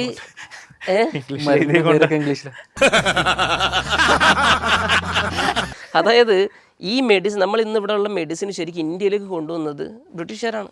അപ്പോൾ അവരെ ആ ബ്രിട്ടീഷുകാർ കൊണ്ടുവന്ന ഒരു മെഡിസിൻ ഇല്ലെങ്കിൽ ഒരു എന്താണ് ഡിഗ്രി, ബ്രിട്ടീഷുകാരാണ് മെഡിസിൻ എന്ന് പറയുന്ന സാധനം ഇങ്ങോട്ടേക്ക് കൊണ്ടുവരുന്നത്. മെഡിസിൻ ഡിഗ്രിയും അതുപോലെ തന്നെ ഈ ഒരു എന്താ അലോപ്പതി എന്ന് പറയുന്ന സാധനം ഇന്ത്യയിലേക്ക് കൊണ്ടുവരുന്നത്. അപ്പോൾ ഈ അലോപ്പതി നമ്മൾ പൊതുവെ ഇംഗ്ലീഷ് മരുന്ന് എന്നുള്ള രീതിയിലാണ് പറയണത്. അപ്പോൾ 1835 ഫസ്റ്റ് ഇവിടെ മെഡിക്കൽ കോളേജ് സ്റ്റാർട്ട് ചെയ്യുന്നത്, ബ്രിട്ടീഷുകാർ കൊണ്ടുവരുന്നത്. അത് കൊൽക്കത്ത മെഡിക്കൽ കോളേജ് ആയിരുന്നു. പിന്നെ അതേ ഇയർ തന്നെ ഓൾമോസ്റ്റ് ഒരു 4 ദിവസം കഴിഞ്ഞപ്പോൾ തന്നെ എന്താ വെച്ചാൽ മദ്രാസ് മെഡിക്കൽ കോളേജ് ഓപ്പൺ ആയി. ഇങ്ങനെ പിന്നീട് അങ്ങോട്ട് എന്താണെന്ന് വെച്ച് കഴിഞ്ഞാൽ ഇന്ത്യയിൽ ഒരുപാട് മെഡിക്കൽ കോളേജുകൾ അവർ തുറന്നു. അപ്പോൾ ഇവിടെ കാര്യം എന്താണെന്ന് വെച്ച് കഴിഞ്ഞാൽ ശരിക്കും UK-യിൽ 6 വർഷമാണ് MBBS. ഇപ്പോൾ പോകുന്ന കുട്ടികളൊക്കെ എല്ലാം അറിയാം, അന്നും ഇന്നും 6 വർഷമാണ്. പക്ഷേ ഇന്ത്യയിൽ അത് 5.5 വർഷമാണ്. 4 വർഷത്തെ കോഴ്സും 1 വർഷത്തെ ഇന്റേൺഷിപ്പും. ഇതെന്താ കാര്യം എന്ന് വെച്ച് കഴിഞ്ഞാൽ ബ്രിട്ടീഷുകാർ ഇവരെ ഇന്ത്യയിലേക്ക് മെഡിസിൻ കൊണ്ടുവന്ന സമയത്ത് ഇവിടെ അവർക്ക് 6 വർഷം ഒരു കുട്ടീനെ ട്രെയിൻ ചെയ്യിപ്പിച്ചിട്ട് മെഡിസിനിലേക്ക് ഇവിടുത്തെ ഹെൽത്ത് കെയറിലേക്ക് കൊണ്ടുവരാനുള്ള ടൈമില്ല. അപ്പോൾ ഇവർക്ക് മാക്സിമം അത് കുറക്കണം, എന്നാലും മിനിമം ക്വാളിറ്റി മെയിൻറ്റെയിൻ ചെയ്യും വേണം. അങ്ങനെ അവരെന്താ വെച്ചാൽ 4.5 വർഷത്തെ കോഴ്സും 1 വർഷത്തെ ഇന്റേൺഷിപ്പ് പണ്ട് മുതലേ 4.5 വർഷത്തെ കോഴ്സും 1 ഇയർ ഇന്റേൺഷിപ്പ് ആക്കിയിട്ട് 5.5 വർഷത്തെ കോഴ്സ് ആക്കിയിട്ടാണ് ഇന്ത്യയിലേക്ക് യുദ്ധത്തിന്റെ അതായത് അവരെ ഹെൽത്ത് കെയർ, ബ്രിട്ടീഷിന്റെ ഹെൽത്ത് കെയർ ഇമ്പ്രൂവ് ചെയ്യാൻ വേണ്ടിയിട്ടാണ് ആളുകളെ അതായത് ഇവിടെ ട്രീറ്റ് ചെയ്യാൻ ബ്രിട്ടൻ തന്നെ ഡോക്ടർമാരെ കൊണ്ടുവരണം എന്ന് പറഞ്ഞു കഴിഞ്ഞാൽ ഒരു പരിധിയുടെ മുകളിൽ നടക്കില്ല. ഇവിടെ എന്താ റിസോഴ്സ് വേണം, അതിന് വേണ്ടിയിട്ടാണ് അവർ അത് കൊണ്ടുവരുന്നത്. അതായത് നമ്മുടെ MBBS ഡിഗ്രി പോലും ശരിക്ക് ബ്രിട്ടനിൽ നിന്ന് കൊണ്ടുവന്നതാണ്. ഇന്ന് നമ്മൾ ഫോളോ ചെയ്യുന്ന 19 സബ്ജക്റ്റുകൾ തന്നെയാണ് UK-യിലും ക്ലാസ് എടുക്കുന്നത്. UK-യിലുള്ള മെയിൻ കോർ സബ്ജക്ട് തന്നെയാണ്, ഇന്ത്യയിലുള്ള കോർ സബ്ജക്റ്റുകൾ തന്നെ UK-യിൽ. അതിൽ വേറൊരു കാര്യം കൂടി ഉണ്ട്. ഇപ്പം ചില ആൾക്കാർ പറയും അവിടുത്തെ മെഡിക്കൽ ഡിഗ്രി, അവിടുത്തെ MBBS-ന് വാല്യൂ ഇല്ല എന്ന് പറയുന്ന കൂടെ തന്നെ ഇക്കാര്യം ആലോചിച്ച് നോക്കിയാൽ മതി. നമ്മളെ ഇന്ത്യനെക്കാട്ടിയും ഫാർ ഡെവലപ്ഡ് ആയിട്ടുള്ള സ്ഥലമാണ് ഇപ്പൊ ഈവൻ ജോർജിയ ആയപ്പോലും ബൾഗേറിയ ആണെങ്കിലും ഷെങ്കൻ കൺട്രീസ് ഒക്കെ ആണെന്നുണ്ടെങ്കിലും ക്വാളിറ്റി ഉള്ളതാണ്. അങ്ങനെ ഡെവലപ്ഡ് ആയിട്ടുള്ള ഒരു കൺട്രിയിൽ അവർ ഈ മെഡിസിൻ ഡിഗ്രി വാല്യൂ ഇല്ലാണ്ടാക്കുന്നത് എന്തിനാണ്? അതായത് അവിടുത്തെ മെട്രോ അടിപൊളിയാണ്, മെട്രോ ഡെവലപ്ഡ് ആണ്, ഇൻഫ്രാസ്ട്രക്ചർ ഡെവലപ്ഡ് ആണ്, ബിൽഡിങ്സ് ഡെവലപ്ഡ് ആണ്, ബാക്കിയുള്ള എല്ലാ കാര്യങ്ങളും ഡെവലപ്ഡ് ആണ്. പക്ഷേ മെഡിസിൻ്റെ കാര്യം വെച്ച് നോക്കുന്ന സമയത്ത് ഡെവലപ്ഡ് ആയ രാജ്യങ്ങളിൽ ബെറ്റർ ആയിട്ടുള്ള ലൈഫ് സ്റ്റൈൽ ജീവിക്കുന്ന ആൾക്കാർക്ക് കിട്ടുന്ന മെഡിസിൻ മാത്രം മോശമാണ് എന്ന് പറയുന്ന പോലെ. കാരണം ഈ രാജ്യങ്ങളിലൊന്നും പഠിക്കണ കുട്ടികൾ അവർ അവിടെയുള്ള ഡോക്ടർമാർ ഒരു കോളേജിലും ഇന്ത്യൻ സ്റ്റുഡൻസ് വേറെ കോളേജിലല്ല, സെയിം കോളേജിൽ സെയിം ക്ലാസ്സിലാണ് ഇരുന്ന് പഠിക്കണത്. അപ്പോൾ അതെങ്ങനെ മോശമാകുന്നതാണ് നമ്മൾ ഒന്നാമത്തെ ചിന്തിക്കുന്നത്. പിന്നെ വേറൊരു കാര്യം, ഇപ്പം നമുക്കിപ്പം ഇന്ത്യയുടെ ക്വാളിറ്റി കമ്പയർ ചെയ്യുന്ന സമയത്ത് ഇപ്പോൾ ശരിക്ക് യു കെയിലേക്ക് ഒരു ഇന്ത്യൻ സ്റ്റുഡൻറ്റ് ഇന്ത്യയിൽ നിന്ന് ഗ്രാജുവേറ്റ് ചെയ്ത് പോകണമെങ്കിൽ നമുക്ക് എന്ത് ചെയ്യണമെന്ന് വെച്ചാൽ ഇവിടുന്ന് പ്ലാബ് എക്സാം ഫസ്റ്റ് ക്ലിയർ ചെയ്യണം, GMC രജിസ്ട്രേഷൻ എടുക്കണം, അത് കഴിഞ്ഞിട്ട് IELTS വേണം. അതെ, പ്ലാബ് എക്സാം എടുക്കുക, IELTS കംപ്ലീറ്റ് ചെയ്യുക. അതേപോലെ തന്നെ യു കെയിലേക്ക് പോയി കഴിഞ്ഞാൽ അവിടെ ഫൗണ്ടേഷൻ ഇയർ 2 ചെയ്യണം. അതായത് യു കെയിൽ ഫൗണ്ടേഷൻ ഇയർ 1 ഫൗണ്ടേഷൻ ഇയർ 2 ഉണ്ട്. ശരിക്കും യു കെയുടെ എഡ്യൂക്കേഷൻ എങ്ങനെയാണെന്ന് വെച്ച് കഴിഞ്ഞാൽ 5 വർഷത്തെ കോഴ്സ് കഴിഞ്ഞിട്ട് അവർ 1 വർഷം ഇന്റേൺഷിപ്പ് ചെയ്യും, ഫൗണ്ടേഷൻ ഇയർ 1 ചെയ്യും. അപ്പോഴാണ് അവർ ഫുൾ രജിസ്റ്റേർഡ് ഡോക്ടർ ആവുന്നത്. അത് കഴിഞ്ഞിട്ട് ഫൗണ്ടേഷൻ ഇയർ 2 കഴിഞ്ഞാലാണ് അവർക്ക് സ്പെഷ്യാലിറ്റി ട്രെയിനിങ്ങിലേക്ക്, അതായത് PG യിലേക്ക് പോകാൻ പറ്റുക. ഇന്ത്യയിൽ നിന്ന് പഠിച്ചു പോകുന്ന കുട്ടികളാണെങ്കിൽ ഇവിടുത്തെ 5.5 വർഷത്തെ കോഴ്സ് കഴിഞ്ഞിട്ട് നമുക്ക് ഡയറക്റ്റ് ഫുൾ രജിസ്ട്രേഷൻ എടുക്കാം. എന്നിട്ട് ഫൗണ്ടേഷൻ ഇയർ 2 ചെയ്തിട്ട് വേണം സ്പെഷ്യാലിറ്റിയിലേക്ക് പോകാൻ. ഇപ്പോൾ ബൾഗേറിയയിൽ പഠിച്ച കുട്ടികളാണെങ്കിൽ ബൾഗേറിയയിൽ 6 വർഷത്തെ കോഴ്സാണ്. അപ്പോൾ 6 വർഷത്തെ കോഴ്സ് കഴിഞ്ഞാൽ അവർ പ്ലാബ് എക്സാം പോലും എഴുതേണ്ട യു കെയിലേക്ക് പോകാൻ. IELTS മാത്രം എഴുതി കഴിഞ്ഞാൽ നമുക്ക് യു കെയിലുള്ള GMC രജിസ്ട്രേഷൻ എടുക്കാൻ പറ്റും. യൂറോപ്യൻ യൂണിയൻ അതിൽ വേറൊരു പ്രത്യേകത എന്താണെന്ന് വെച്ച് കഴിഞ്ഞാൽ ബൾഗേറിയയിൽ നിന്ന് കഴിയുന്ന കുട്ടികൾക്ക് യു കെയിൽ കിട്ടുന്നത് ഫുൾ രജിസ്ട്രേഷൻ ആണ്. കാരണം ബൾഗേറിയയിൽ യൂറോപ്യൻ ഇക്വലൻസി ഉള്ള ഡിഗ്രി ആയതുകൊണ്ട് തന്നെ ഡയറക്റ്റ് യു കെയിൽ നമുക്ക് ഫുൾ രജിസ്ട്രേഷൻ ആണ്. അത് ജോർജിയ ഉസ്ബെക്ക് എന്നൊക്കെ ചെയ്യുന്നവരാണ്. ജോർജിയയിൽ നിന്ന് ഉസ്ബെക്കിൽ നിന്നൊക്കെ ഗ്രാജുവേറ്റ് ചെയ്യുന്ന കുട്ടികളാണെങ്കിലും നമ്മൾ പ്ലാബ് ക്ലിയർ ചെയ്ത് കഴിഞ്ഞാൽ ഫുൾ രജിസ്ട്രേഷൻ കിട്ടും. അത് കഴിഞ്ഞിട്ട് ഫൗണ്ടേഷൻ ഇയർ 2 കഴിഞ്ഞ് കഴിഞ്ഞാൽ മാത്രമേ നമുക്ക് സ്പെഷ്യാലിറ്റി, അതായത് PG യിലേക്ക് പോകാൻ പറ്റുള്ളൂ. അത് എനിക്കൊന്ന് പോയിന്റ് ഔട്ട് ചെയ്യണം. കാരണം ഒരുപാട് കുട്ടികൾ, ചില ആൾക്കാർ ഈ കുട്ടികൾ എടുത്തിട്ട് മോൾഡോവയും ജോർജിയയും അസർബൈജാനും ഒക്കെ യൂറോപ്യൻ കൺട്രി, ഷെങ്കനാണ്, യൂറോപ്യൻ യൂണിയൻ ആണ് എന്ന് പറയുന്നുണ്ട്. അഡ്വാൻറ്റേജ് കിട്ടും എന്നുള്ള രീതിയിൽ പറയുന്നുണ്ട്. അതായത് ഇത് നമ്മൾ പല സമയത്ത് പറഞ്ഞിട്ടുള്ള കാര്യമാണ്. അതായത് ഈ രാജ്യങ്ങളൊന്നും, ഈ ജോർജിയ, മോൾഡോവ, ഇതൊന്നും യൂറോപ്യൻ യൂണിയൻ, നമ്മൾ ഗൂഗിളിൽ സെർച്ച് ചെയ്യുന്ന സമയത്ത് യൂറോപ്യൻ യൂണിയൻ എന്ന് പറഞ്ഞൊരു വാക്ക് കാണുമ്പോൾ നമ്മൾ കൺഫ്യൂസ് ആവും. അത് ശരിക്കും യൂറോപ്യൻ യൂണിയന്റെ കാൻഡിഡേറ്റ് മെമ്പറാണ്. യൂറോപ്യൻ യൂണിയന്റെ ഈ ബെനിഫിറ്റുകളൊന്നും ആ രാജ്യങ്ങൾക്കില്ല. ചില ആൾക്കാർ അത് അടുത്ത വർഷം ലോങ് പ്രൊസീജിയേഴ്സ് ആണ് യൂറോപ്യൻ യൂണിയൻ. കഴിഞ്ഞ 26 വർഷമായിട്ട് തുർക്കി യൂറോപ്യൻ യൂണിയന്റെ കാൻഡിഡേറ്റ് മെമ്പറാണ്. ഇതുവരെ എന്തായിട്ടില്ല, യൂറോപ്യൻ യൂണിയന്റെ മെമ്പർ ആയിട്ടില്ല. അപ്പോൾ ജോർജിയ അടുത്ത വർഷം ആവുമെന്ന് പറയുന്നത് അത് ആകാശത്ത് എഴുതി കൂട്ടുന്നത് പോലെയായിരിക്കും. അപ്പോൾ അതെ, ഞാൻ പറഞ്ഞു വന്നത് എന്താണെന്ന് വെച്ചാൽ ശരിക്കും ഈ ബൾഗേറിയയിൽ പഠിച്ച കുട്ടിക്ക് യു കെയിൽ ഡയറക്റ്റ് ഫുൾ രജിസ്ട്രേഷൻ കിട്ടുകയാണ്. അപ്പോൾ എന്നിട്ട് നമ്മൾ പറയണത് ബൾഗേറിയയിലുള്ള എഡ്യൂക്കേഷന് ക്വാളിറ്റി ഇല്ല. അതായത് ഇപ്പോൾ നമുക്ക് യു കെയിൽ വർക്ക് ചെയ്യാൻ ആഗ്രഹിക്കുന്ന കുട്ടിയാണെന്ന് വെച്ചോ, അവർക്ക് ഏറ്റവും ബെറ്റർ ആയിട്ടുള്ള കാര്യം എന്താണെന്ന് വെച്ച് കഴിഞ്ഞാൽ ബൾഗേറിയ പഠിക്കുന്നതാണ്. ബൾഗേറിയയിലെ കുട്ടിയാണ് ഡയറക്റ്റ് എന്ത് ചെയ്യാണ്, ഫുൾ രജിസ്ട്രേഷൻ കിട്ടുകയാണ്. അവർക്ക് ഡയറക്റ്റ് PG എക്സാം ചെയ്തിട്ട് എന്ത് ചെയ്യാൻ പറ്റും, അവിടെ ഡയറക്റ്റ് 1 വർഷത്തെ സമയം കളയാതെ PG അവിടെ കയറാൻ പറ്റും. അപ്പോൾ ഇങ്ങനെ ഒരു ബെനിഫിറ്റ് ഉണ്ട്. അപ്പോൾ സമയം ലാഭിക്കാൻ, നമുക്ക് ആ സമയം ലാഭിക്കാൻ ഇന്ത്യയിൽ വർക്ക് ചെയ്യാൻ ആഗ്രഹിക്കുന്ന ആൾക്കാർക്കാണ് ശരിക്കും ഇന്ത്യൻ ബെനിഫിറ്റ്. അതെ, ഇന്ത്യയിൽ വർക്ക് ചെയ്യാനാണ് ആഗ്രഹം എന്നുണ്ടെങ്കിൽ ബൾഗേറിയയിൽ പഠിക്കുന്നതിനെ കൊണ്ട് ഒരു അഡ്വാൻറ്റേജ്. അതെ, കാരണം എന്താ വെച്ചാൽ ഇന്ത്യയിൽ പഠിക്കുന്നുണ്ട് ഒരുപാട് ബെനിഫിറ്റ് ഉണ്ട്. കാരണം നമ്മൾ ഇന്ത്യയിൽ വർക്ക് ചെയ്യാൻ ആഗ്രഹിക്കുന്ന ആൾക്കാരാണെങ്കിൽ ഇവിടെയുള്ള ടോപ്പിക്കൽ ഡിസീസുകളാണ് നമുക്ക് അറിയേണ്ടത്. നല്ല രീതിയിൽ ഡിസീസസ് ഉണ്ട്. അതെ, അത്രയും പോപ്പുലേഷനുള്ള ആളുകളായതുകൊണ്ട് അത്രയും ഡിസീസുള്ള. അത് മാത്രമല്ല ഇപ്പം എന്താണെന്ന് വെച്ചാൽ നമ്മളെ എഡ്യൂക്കേഷൻ മുന്നത്തായിരുന്നു, ഗ്രാജുവേറ്റ് മെഡിക്കൽ എഡ്യൂക്കേഷൻ മാറിയിട്ട് ഇപ്പോൾ CBME ആയി മാറിയിട്ട്, കോമ്പിറ്റൻസി ബേസ്ഡ് മെഡിക്കൽ എഡ്യൂക്കേഷൻ. അതായത് നമ്മളൊരു കേസ് തിയറി പഠിക്കുന്ന സമയത്ത് അതിൻ്റെ പ്രാക്ടിക്കലും കൂടെ കുട്ടികൾ പഠിച്ചു പോകണം എന്നുള്ള ഉദ്ദേശത്തിൽ കൊണ്ടുവന്ന ഒരു സാധനമാണ് CBME. ഇതുവരെ എങ്ങനെയാണെന്ന് വെച്ചാൽ നമ്മൾ തിയറി പഠിക്കുക, അത് കഴിഞ്ഞിട്ട് ഇന്റേൺഷിപ്പിൻ്റെ സമയത്ത് പ്രാക്ടിക്കൽ എന്ന രീതിയിലാണ്. പുറത്തൊക്കെ എങ്ങനെയാണ്? പുറത്ത് മുന്നേ ഓരോ അതായത് നമ്മൾ എന്താ വ്യത്യാസം എന്ന് വെച്ച് കഴിഞ്ഞാൽ ഇന്ത്യയിൽ ശരിക്ക് ഇന്റേൺഷിപ്പ് ഫൈനൽ ഇയറിലാണ്, അബ്രോഡ് ശരിക്കും ക്ലർഷിപ്പാണ്. അതായത് 3rd ഇയർ മുതൽ അവർക്ക് എന്ത് ചെയ്യും, ഇതിൻ്റെ ഇടയിൽ അതായത് ക്ലർഷിപ്പ് എന്ന് പറഞ്ഞു കഴിഞ്ഞാൽ 3rd ഇയർ മുതൽ നമുക്ക് എന്ത് ചെയ്യാന്ന് വെച്ചാൽ ആ ഇയറിൽ ഓരോ സെമസ്റ്ററിൽ 2 മാസമായിട്ട് ഫൈനൽ ഇയർ ആകുമ്പോഴേക്കും 1 വർഷം 12 മാസം തീരുന്ന രീതിയിലാണ് വരിക. അതേസമയത്ത് ഇന്റേൺഷിപ്പ് എന്ന് പറഞ്ഞാൽ ഫൈനൽ ഇയർ ഡെഡിക്കേറ്റഡ് ആയിട്ട് 1 വർഷം എന്ത് ചെയ്യാണ്, നമ്മൾ ഹോസ്പിറ്റലിൽ പോയിട്ട് ഇന്റേൺഷിപ്പ് ചെയ്യാണ്. ഇപ്പം NMCയുടെ റൂൾ മാറിയ സമയത്ത് അബ്രോഡുള്ള എല്ലാ രാജ്യങ്ങളും എന്ത് ചെയ്തു, ഇതിലേക്ക് മാറി. അപ്പം ഞാൻ പറഞ്ഞതെന്ന് വെച്ചാൽ CBMEയിലേക്ക് മാറിയിട്ട് നമ്മൾ എഡ്യൂക്കേഷൻ, ഇന്ത്യൻ എഡ്യൂക്കേഷൻ. CBME എന്ന് പറഞ്ഞാൽ കോമ്പിറ്റൻസി ബേസ്ഡ് ആണ്. അതായത് ഓരോ കേസുകളും നമ്മൾ എന്ത് ചെയ്യണം, ലോഗ് ബുക്കിൽ ഓരോന്നും നമ്മൾ ഹോസ്പിറ്റലിൽ പോയിട്ട് ഓരോ കേസുകൾ നോക്കിയിട്ട് അതിൽ എഴുതി പോകണം. അതായത് തിയറിയും പ്രാക്ടിക്കലും ഒരുപോലെ കൊണ്ടുപോകുന്ന രീതിയിലേക്ക് മാറിയിട്ടുണ്ട്. അപ്പോൾ ഇങ്ങനത്തെ ഒരുപാട് ബെനിഫിറ്റുകൾ ഇന്ത്യയിൽ നിന്നുണ്ട്. അപ്പോൾ എന്താണെന്ന് വെച്ച് കഴിഞ്ഞാൽ ഇപ്പം 3rd ഇയർ ഒക്കെ ആകുമ്പോഴത്തേക്ക് 2nd ഇയർ ഒക്കെ ആകുമ്പോഴത്തേക്ക് അവർക്ക് പോസ്റ്റിംഗ് സ്റ്റാർട്ട് ചെയ്യും ഹോസ്പിറ്റലിൽ. അപ്പോൾ പോസ്റ്റിംഗ് എടുത്തിട്ട് പോകും. അപ്പോൾ ഇന്ത്യയിൽ വർക്ക് ചെയ്യാൻ ആഗ്രഹിക്കുന്ന കുട്ടിക്ക് അത് നല്ലതാണ്. അതേ സമയത്ത് ഞാൻ പറഞ്ഞില്ലേ, UK വർക്ക് ചെയ്യാൻ ആഗ്രഹിക്കുന്ന കുട്ടി, ജർമ്മനിയിൽ വർക്ക് ചെയ്യാൻ ആഗ്രഹിക്കുന്ന കുട്ടി കേരളത്തിൽ പഠിച്ചു കഴിഞ്ഞാൽ അവരെന്ത് ചെയ്യണം, പിന്നെയും ഒരു ജർമ്മൻ്റെ എക്സാമും കാര്യങ്ങളൊക്കെ എത്തണം. മറ്റാകുമ്പോൾ ജർമ്മൻ ലാംഗ്വേജ് മാത്രമേ എഴുതിയിട്ട് പോകാൻ പറ്റും. അപ്പോൾ ഇങ്ങനെ നമുക്ക് ഒരിക്കലും പറയാൻ പറ്റില്ല ഇന്ത്യയാണ് MBBS പഠിക്കാൻ ഏറ്റവും ബെസ്റ്റ്. ആ കുട്ടിയുടെ ആഗ്രഹവും അവരുടെ ബഡ്ജറ്റും കാര്യങ്ങളും. ഇപ്പോൾ ഇവിടെ പൈസ അത്യാവശ്യം ബഡ്ജറ്റ് അങ്ങനെ അഫോർഡ് ചെയ്യാൻ പറ്റാത്ത സ്റ്റുഡൻസ് ആണെങ്കിൽ അവർക്ക് ഇപ്പോൾ ഉള്ള ഓപ്ഷൻസ് അല്ല, നമ്മളിപ്പോൾ ശരിക്കും ഈ പറയണതെല്ലാം നാട്ടിൽ ഗവൺമെന്റ് പഠിക്കുന്നതിനെ കുറിച്ചല്ല കേട്ടോ. അതായത് നാട്ടിൽ ഗവൺമെൻറ് കിട്ടിയിട്ട് നിങ്ങൾ UK പോയി പഠിച്ചോ അല്ലെങ്കിൽ ബൾഗേറിയ പോയി പഠിച്ചോ എന്നല്ല പറയണത്. ഗവൺമെൻറ് കിട്ടാതെ പ്രൈവറ്റ് നോക്കുന്ന കുട്ടികളുടെ കാര്യമാണ് നമ്മൾ ഈ പറയുന്നത്. ഗവൺമെൻറ് 1200 അല്ലെങ്കിൽ 12,000 രൂപ ഫീസിൽ ഇവിടെ കിട്ടുന്ന സാധനം അവിടെ 50 ലക്ഷം രൂപ എടുത്ത് പഠിക്കാൻ ആരും പറഞ്ഞില്ല. ഗവൺമെൻറ് കിട്ടുന്നുണ്ടെങ്കിൽ, അതായത് 100-ൽ ഒരാൾ നിങ്ങൾക്ക് ആവാൻ പറ്റുമെങ്കിൽ 1% സാധ്യതയിലേക്ക് നിങ്ങൾക്ക് പോകാൻ പറ്റുമെങ്കിൽ ഏറ്റവും നല്ലത് അത് വേറൊരു കോമ്പറ്റീഷൻ ഇല്ലാത്ത അവസ്ഥയാണ്. ഇന്ത്യയിൽ പഠിക്കുന്നതാണ്. അതല്ല പ്രൈവറ്റ് വരുമ്പോൾ അല്ലെങ്കിൽ മാനേജ്മെന്റ് വരുന്ന സമയത്താണ് നമ്മൾ ഈ കാര്യങ്ങളൊക്കെ പറയുന്നത്. പ്രൈവറ്റ് യൂണിവേഴ്സിറ്റികളും അപ്പോൾ നമ്മൾ ഇന്ത്യയിൽ ഒരുപാട് പ്രൈവറ്റ് യൂണിവേഴ്സിറ്റികൾക്ക് പുതിയ അക്രഡിറ്റേഷൻ്റെ ഒരുപാട് ഇഷ്യൂസ് ഉണ്ട്. അതെ, പല കോളേജിനും ഇന്ത്യയിൽ ഒരുപാട് കോളേജ് ഉണ്ട് ECFMG ഇല്ലാത്ത. അപ്പോൾ ഈ ECFMG ഇല്ലാത്തതിന്റെ എന്താണെന്ന് അറിയില്ല ആൾക്കാർക്ക്. ECFMG എന്താണ്? കാരണം ഇന്ത്യയിലെ കുട്ടികൾ ഇപ്പം നമ്മൾ ലാസ്റ്റ് ഞങ്ങൾ ഇന്ത്യയിലുള്ള മെഡിക്കൽ കോളേജുകൾ, കേരളത്തിലെ പല മെഡിക്കൽ കോളേജുകളും മംഗലാപുരമുള്ള മുഴുവൻ മെഡിക്കൽ കോളേജുകളും ഞങ്ങൾ പോയിട്ടുണ്ട്. ഈ സമയത്ത് ഞങ്ങൾ ഒരുപാട് കുട്ടികളോട് സംസാരിച്ചു. ആ കുട്ടികളോട് ചോദിച്ചു, നിങ്ങൾക്ക് UK പോകാൻ ആഗ്രഹമുണ്ടോ, എന്താണ് പ്ലാൻ? അപ്പോൾ പലരും എന്താണെന്ന് വെച്ചാൽ തീരെ അവെയർ അല്ല. ഈ രാജ്യങ്ങളിലേക്ക് പോകാനുള്ള പ്രോസസ്സ് എന്താണ്, എക്സാം എന്താണ്, എങ്ങനെയാണ് ഇതിന് പ്രിപ്പയർ ചെയ്യേണ്ടത്, എപ്പോൾ തുടങ്ങണം, ഇങ്ങനെയുള്ള കാര്യങ്ങൾ അവെയർ അല്ല. ആക്ച്വലി ജോർജിയയിലെ സ്റ്റുഡൻസിനോട് സംസാരിക്കുമ്പോൾ വ്യത്യാസം മനസ്സിലാവും. അതെ, അവർ ഓൾറെഡി ഫസ്റ്റ് ഇയറിൽ തന്നെ കാണുന്നുണ്ട്. ബാക്കിയുള്ള രാജ്യത്തു നിന്നുള്ള ആൾക്കാരും അവിടെ വന്ന് പഠിക്കുന്നേ കൊണ്ട് തന്നെ UK-ന്നും ഇസ്രായേലിനും പല സൈഡിൽ നിന്നൊക്കെ ആൾക്കാർ വന്ന് പഠിക്കണേ കൊണ്ട് അവർ പ്രിപ്പയർ ചെയ്യുന്ന കാണുമ്പോൾ പ്രഷർ ഉണ്ടാവും.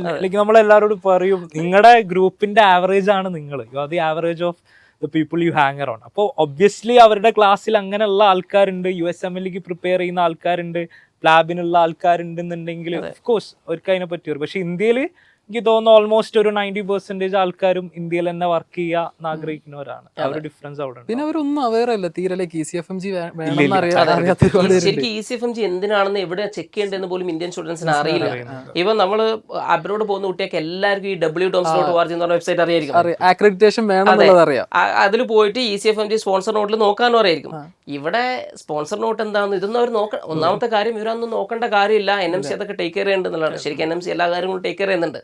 എന്നാലും ECFMGയുടെ കാര്യം അത് ഇന്ത്യയുടേതല്ല. ECFMG നമുക്ക് ആവശ്യമുള്ളത് എന്തിനാണെന്ന് വെച്ച് കഴിഞ്ഞാൽ, നമുക്കിപ്പോൾ US പോയി വർക്ക് ചെയ്യണമെന്നുണ്ടെങ്കിൽ നമുക്ക് ECFMG നിർബന്ധമാണ്. കാരണം ECFMGൻ്റെ സർട്ടിഫിക്കറ്റ് കിട്ടിയാലേ നമുക്ക് USMLE 2 പോകാൻ പറ്റുള്ളൂ. അപ്പോൾ ഈ ഒരു കാര്യം ഉള്ളതുകൊണ്ട് തന്നെ ECFMG അക്രഡിറ്റേഷൻ ഇല്ലാത്ത www.doms.org എന്ന് പറഞ്ഞ വെബ്സൈറ്റിൽ സ്പോൺസർ നോട്ടിൽ ECFMG കാണിക്കാത്തൊരു യൂണിവേഴ്സിറ്റിയിൽ പഠിക്കുകയാണെങ്കിൽ ഒരിക്കലും നമുക്ക് USMLE US പോകാൻ പറ്റില്ല. അത് നിങ്ങൾ നോക്കുക. അതായത് സെൽഫ് ഫിനാൻസും പ്രൈവറ്റും അഥവാ നിങ്ങൾ എടുക്കണം എന്തെങ്കിലും ഡിസിഷൻ വരികയാണെന്നുണ്ടെങ്കിൽ ഈ സാധനം മസ്റ്റ് ആയിട്ട് നോക്കാം. ECFMG ഉണ്ടോ എന്നുള്ളത് നോക്കാം. ECFMG ഇല്ലെങ്കിൽ ഇന്ത്യയിൽ വർക്ക് ചെയ്യാൻ ആഗ്രഹിക്കുന്ന ആൾക്കാരാണെങ്കിൽ വേറെ ഒരു വിഷയമില്ല, ഒരു പ്രശ്നമില്ല. പക്ഷെ പുറത്ത് പോകാൻ ആഗ്രഹിക്കുന്ന ആളുകളാണെങ്കിൽ നമ്മൾ എന്ത് ചെയ്യണം, ഈ കാര്യങ്ങളൊക്കെ കൺസിഡർ ചെയ്യേണ്ടതുണ്ട്. ഇതിനെന്തെങ്കിലും വർക്ക് അറൗണ്ട് ഉണ്ടോ? ECFMG ഇല്ലാത്തൊരു കോളേജ് പഠിച്ചു ECFMG ഇല്ലാത്ത കോളേജിൽ പഠിച്ചു കഴിഞ്ഞാൽ എന്ത് ചെയ്യണമെന്ന് വെച്ച് കഴിഞ്ഞാൽ നമ്മൾ ECFMGനെ കോൺടാക്ട് ചെയ്യും. ഞാൻ കോൺടാക്ട് ചെയ്തിട്ടുള്ളതാണ്. ECFMG ഇല്ല എൻ്റെ കോളേജിന് എന്താ ചെയ്യാന്ന് വെച്ചപ്പോൾ അവർ പറഞ്ഞത്, നിങ്ങളൊരു കാര്യം ചെയ്യും, കോളേജിനെ വിളിച്ചിട്ട് ഞങ്ങളെ കോൺടാക്ട് ചെയ്യാൻ പറയും, എൻ്റെ ECFMG എടുക്കാൻ പറയും. ഇതാണ് അവരുടെ ആൻസർ. അതായത് ECFMG എടുക്കുക എന്നുള്ളത് മാത്രമാണ് എൻ്റെ ആൻസർ. അല്ലാതെ നമുക്ക് എന്ത് ചെയ്യാൻ പറ്റില്ല, ബൈപ്പാസ് ചെയ്യാൻ പറ്റില്ല.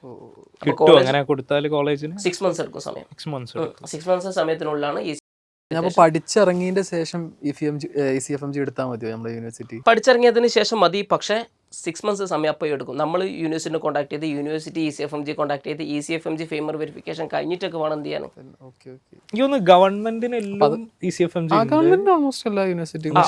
പുതിയ ഗവൺമെന്റ് കോളേജുകൾക്ക് കേരളത്തിൽ പോലും ഇല്ലാത്തത് വന്നോളും, അതൊക്കെ വന്നോളും. എന്നാലും അതില്ലാത്ത കോളേജുകൾ ഒരുപാടുണ്ട്, പഴയ കോളേജുകളൊക്കെ. ഒന്ന് ചെക്ക് ചെയ്താൽ മതി. അപ്പോൾ കേൾക്കുന്ന സ്റ്റുഡൻസ് ഇപ്പോൾ ഏതെങ്കിലും പ്രൈവറ്റ് പഠിക്കുന്നുണ്ടെങ്കിൽ നിങ്ങളുടെ യൂണിവേഴ്സിറ്റിയിൽ ഇപ്പോൾ കോൺടാക്ട് ചെയ്താൽ നിങ്ങൾ പഠിച്ചിറങ്ങുമ്പോൾ ഇതിന് കാര്യം നടക്കും. അതായത് ഇപ്പം അറിയാം, നമുക്ക് ഒരുപാട് ആൾക്കാർ റിപ്പീറ്റ് ചെയ്യുന്നുണ്ട്. 30,000+ ആൾക്കാർ റിപ്പീറ്റ് ചെയ്യുന്നുണ്ട്. റിപ്പീറ്റേഴ്സും സൂപ്പർ റിപ്പീറ്റേഴ്സും ഒക്കെ ഉണ്ട്. ഇവർക്കൊരു വാശിയാണ്, ലൈക്ക് ഗവൺമെന്റ് കിട്ടണം, അതിന് നല്ല എഫേർട്ട് ചെയ്യുന്നവരുണ്ട്, അടിപൊളിയായിട്ട് പഠിക്കുന്നവരൊക്കെ ഉണ്ട്. അപ്പം ഒരാളിപ്പോൾ ഇനി വൺസ് ഇവർ റിപ്പീറ്റ് ചെയ്ത് ഇനിയിപ്പോൾ ആളൊന്നുകൂടി റിപ്പീറ്റ് ചെയ്യണം, അല്ലെങ്കിൽ റിപ്പീറ്റുള്ള ആൾ ഒന്നുകൂടി സൂപ്പർ റിപ്പീറ്റ് ചെയ്യണം എന്നുള്ള ഡിസിഷൻ എടുക്കണമെങ്കിൽ അവർ മെയിൻലി എങ്ങനെയുള്ള ആൾക്കാരായിരിക്കണം അത് ചെയ്യേണ്ടത്? എനിക്ക് തോന്നിയിട്ടുള്ള പൊതുവെ ഒന്നാമത്തെ കാര്യം മൈൻഡ് സെറ്റാണ്.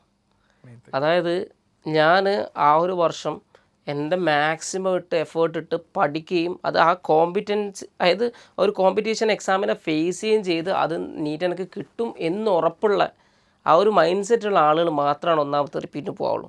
രണ്ടാമത്തത് പലർക്കും അങ്ങനെ ആഗ്രഹം ഉണ്ടാവും. നമ്മൾ പറഞ്ഞ പോലെ തന്നെ ആദ്യം ഒരു ആവേശം ഉണ്ടാവും, പിന്നെ അതങ്ങ് പോകുന്നുണ്ടാവും. അപ്പോൾ ഈ ഒരു സാധനം നമുക്ക് വേണ്ടതെന്ന് വെച്ചാൽ കൺസിസ്റ്റൻറ്റ് ലേണിംഗ് ഹാബിറ്റാണ്. നീറ്റ് റിപ്പീറ്റ് ചെയ്യുമ്പോൾ നമ്മൾ ചെക്ക് ചെയ്യേണ്ട അടുത്തൊരു കാര്യം നമുക്ക് ആ ഒരു ഹാബിറ്റ് ഉണ്ടോ എന്നുള്ളതാണ്. അതായത് എല്ലാ ദിവസവും കൺസിസ്റ്റൻ്റ് ആയിട്ട് പഠിക്കുക. അതായത് നമ്മൾ കുറച്ച് ദിവസം വിട്ടിട്ട് 1-2 ദിവസം റെസ്റ്റ് എടുത്തിട്ട് അടുത്ത ദിവസം പഠിക്കുക, ഇങ്ങനെയല്ല. കൺസിസ്റ്റൻ്റ് ആയിട്ടുള്ള ഒരു ലേണിംഗ് ഹാബിറ്റ് ഉള്ള ആളുകളാണെങ്കിൽ അപ്പോൾ ഈ സാധനം കൂടെ നമുക്ക് നീറ്റിന് നിർബന്ധമാണ്. നമുക്ക് എന്താണെന്ന് വെച്ചാൽ കൺസിസ്റ്റൻ്റ് ആയിട്ട് എഫേർട്ട് ഇടണം. ചിലരുണ്ടാവും പെട്ടെന്ന് വായിച്ചാൽ പെട്ടെന്ന് മനസ്സിലാവുന്നത്. ആ റെയർ കേസുകൾ അല്ലെങ്കിൽ എക്സെപ്ഷണൽ കേസുകൾ എടുത്തിട്ട് നമ്മൾ ഒരിക്കലും കോമൺ ആയിട്ട് പറയരുത്. അപ്പോൾ കോമൺ ആയിട്ട് പറയുമ്പം ഈ മൈൻഡ് സെറ്റ് ഉണ്ടായിരിക്കണം, എന്ത് ചെയ്യണം, കൺസിസ്റ്റൻ്റ് ആയിട്ടുള്ള ലേണിംഗ് ഹാബിറ്റുകൾ ഉണ്ടായിരിക്കണം. പിന്നെ അതേപോലെ തന്നെ ഡിസ്ട്രാക്ഷൻസ് കുറവുള്ള ആൾക്കാരായിരിക്കണം. ടി വി, സിനിമ, കമ്പനിക്കാർ, ഫ്രണ്ട്സ്, ഇങ്ങനെയൊക്കെ പോകുന്ന ആൾക്കാരാണെങ്കിൽ ഡിസ്ട്രാക്ഷനുള്ള ആൾക്കാർക്ക് കൺസിസ്റ്റൻസി കുറവായിരിക്കും. അപ്പോൾ ഡിസ്ട്രാക്ഷൻ ഉണ്ടാകുമ്പോൾ എന്താണെന്ന് വെച്ചാൽ നമുക്ക് അത്രയും സമയം എന്ത് ചെയ്യാൻ പറ്റില്ല, പഠിക്കാൻ ചിലവാക്കാൻ പറ്റില്ല. കാരണം ഇവിടെ കോമ്പീറ്റ് ചെയ്യണത് ഓൾറെഡി 3-4 വർഷം റിപ്പീറ്റ് ചെയ്യുന്ന ആൾക്കാരോടും കൂടിയിട്ടാണ്. ഡെയിലി 10-12 മണിക്കൂർ. അതായത് ഒരു വർഷം റിപ്പീറ്റ് ചെയ്യുമ്പോൾ ആലോചിക്കേണ്ടത്, നിങ്ങൾ ഒരു 1 year പഠിക്കാൻ എടുത്ത ടൈമിൽ അതേ സെയിം സിലബസ് അതേ സെയിം എക്സാം 3 വർഷം പഠിച്ചെടുക്കുന്നവർ എഴുതുന്നുണ്ട്. പേര് പറയുന്നുണ്ടല്ലേ റിപ്പീറ്റ് ചെയ്യുന്നതിന്? എങ്ങനെ? ഫസ്റ്റ് റിപ്പീറ്റേഴ്സ്, റിപ്പീറ്റേഴ്സ്, പിന്നെ എന്തോ റോയൽ ബാച്ചിലേക്ക് പലലാണ് റോയൽ റിപ്പീറ്റ്, പിന്നെ വേറെ എന്തൊക്കെയോ വരുന്നുണ്ട്. നമുക്കൊരു സ്റ്റുഡന്റ് ലൈക്ക് പ്രണവിന്റെ ഒരു സ്റ്റുഡന്റ് ഉണ്ടായിരുന്നല്ലോ, 10 വർഷമായിട്ട് റിപ്പീറ്റ് ചെയ്യുന്ന ആൾക്കാർ. അത് അവര് വേറെ കോഴ്സ് എടുത്ത് 5 വർഷം റിപ്പീറ്റ് ചെയ്യുന്നവരൊക്കെ ഉണ്ട്. അവരൊക്കെ മെയിൻലി ഇപ്പം അഡ്മിഷൻ എടുത്ത സ്റ്റുഡൻസ് ഉണ്ട്, 3rd year 4th year ഒക്കെ റിപ്പീറ്റ് എടുത്ത സ്റ്റുഡൻസ് ഉണ്ട്. അവർ ഒന്നാമത് മെയിൻലി ഒരു ഗ്രൂപ്പ് ഓഫ് ആൾക്കാർ കഴിഞ്ഞ പ്രാവശ്യത്തെ നീറ്റിന്റെ ആ ഒരു പ്രശ്നം കൊണ്ട് അവർക്ക് തന്നെ ഈ നീറ്റ് എക്സാം എഴുതുന്നതിലൊരു വിശ്വാസം കുറഞ്ഞു എന്നുള്ള കേസിലുള്ള ആൾക്കാരുണ്ട്. കാരണം അത് ഓലെ സംബന്ധിച്ചിടത്തോളം ഭയങ്കരമാണ്. ഓല അത്രയും കഷ്ടപ്പെട്ട് അവരുടെ ഒരു മെയിൻ ടൈമാണ് ഈ 17 to 21 അല്ലെങ്കിൽ 20 year old എന്ന് പറയുന്നത്. ബാക്കിയുള്ള എല്ലാ ഇവരുടെ ഈ റിപ്പീറ്റേഴ്സിന്റെ വേറൊരു കാര്യം എന്താ വെച്ച് കഴിഞ്ഞാൽ അവരെ സമ്മതിക്കണം.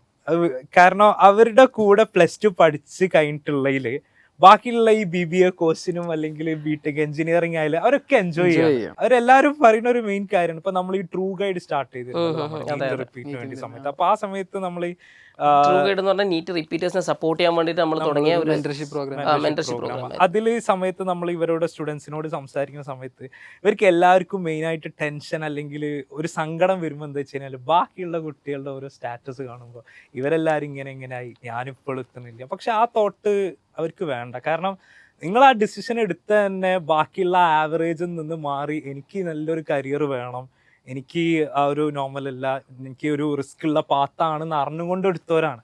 സോ അതിനെ പറ്റി ആലോചിക്കേണ്ട ആവശ്യമില്ല. നിങ്ങൾ വൺസ് എടുത്തു കഴിഞ്ഞാൽ അതിൽ ഫുൾ ഫോക്കസ് കൊടുക്കുക. ആൻഡ് അത് കിട്ടിയിട്ടില്ല എന്നുണ്ടെങ്കിൽ എൻഡ് ഓഫ് ദി ഡേ നിങ്ങൾ മാക്സിമം എഫേർട്ട് ഇട്ടുകൊണ്ട് തന്നെയാണ്. നിങ്ങൾക്ക് അത് കിട്ടിയിട്ടില്ല എന്നുണ്ടെങ്കിൽ അത് നിങ്ങൾക്ക് MBBS പഠിക്കാനുള്ള യോഗ്യത ഇല്ല എന്നല്ല. അത് റിയാസ്ക നേരത്തെ പറഞ്ഞ മാതിരി തന്നെ വലിയ ഇമ്പോർട്ടൻറ്റ് ഫാക്ട് പലരും വിചാരിക്കുന്നത്. പിന്നെ വേറെ പ്രത്യേക കാര്യങ്ങൾ എന്താണെന്ന് വെച്ച് കഴിഞ്ഞാൽ ഇത് പറയാനുള്ളത് നാട്ടിലുള്ള കാരണവന്മാരോടും കുടുംബത്തിലുള്ള അമ്മാവന്മാരോടാണ്. അതായത് ഈ കുട്ടികൾ നീറ്റിന് ഒരു 500 മാർക്ക് അല്ലെങ്കിൽ 600 മാർക്ക് കിട്ടിയ കുട്ടികളായിരിക്കും.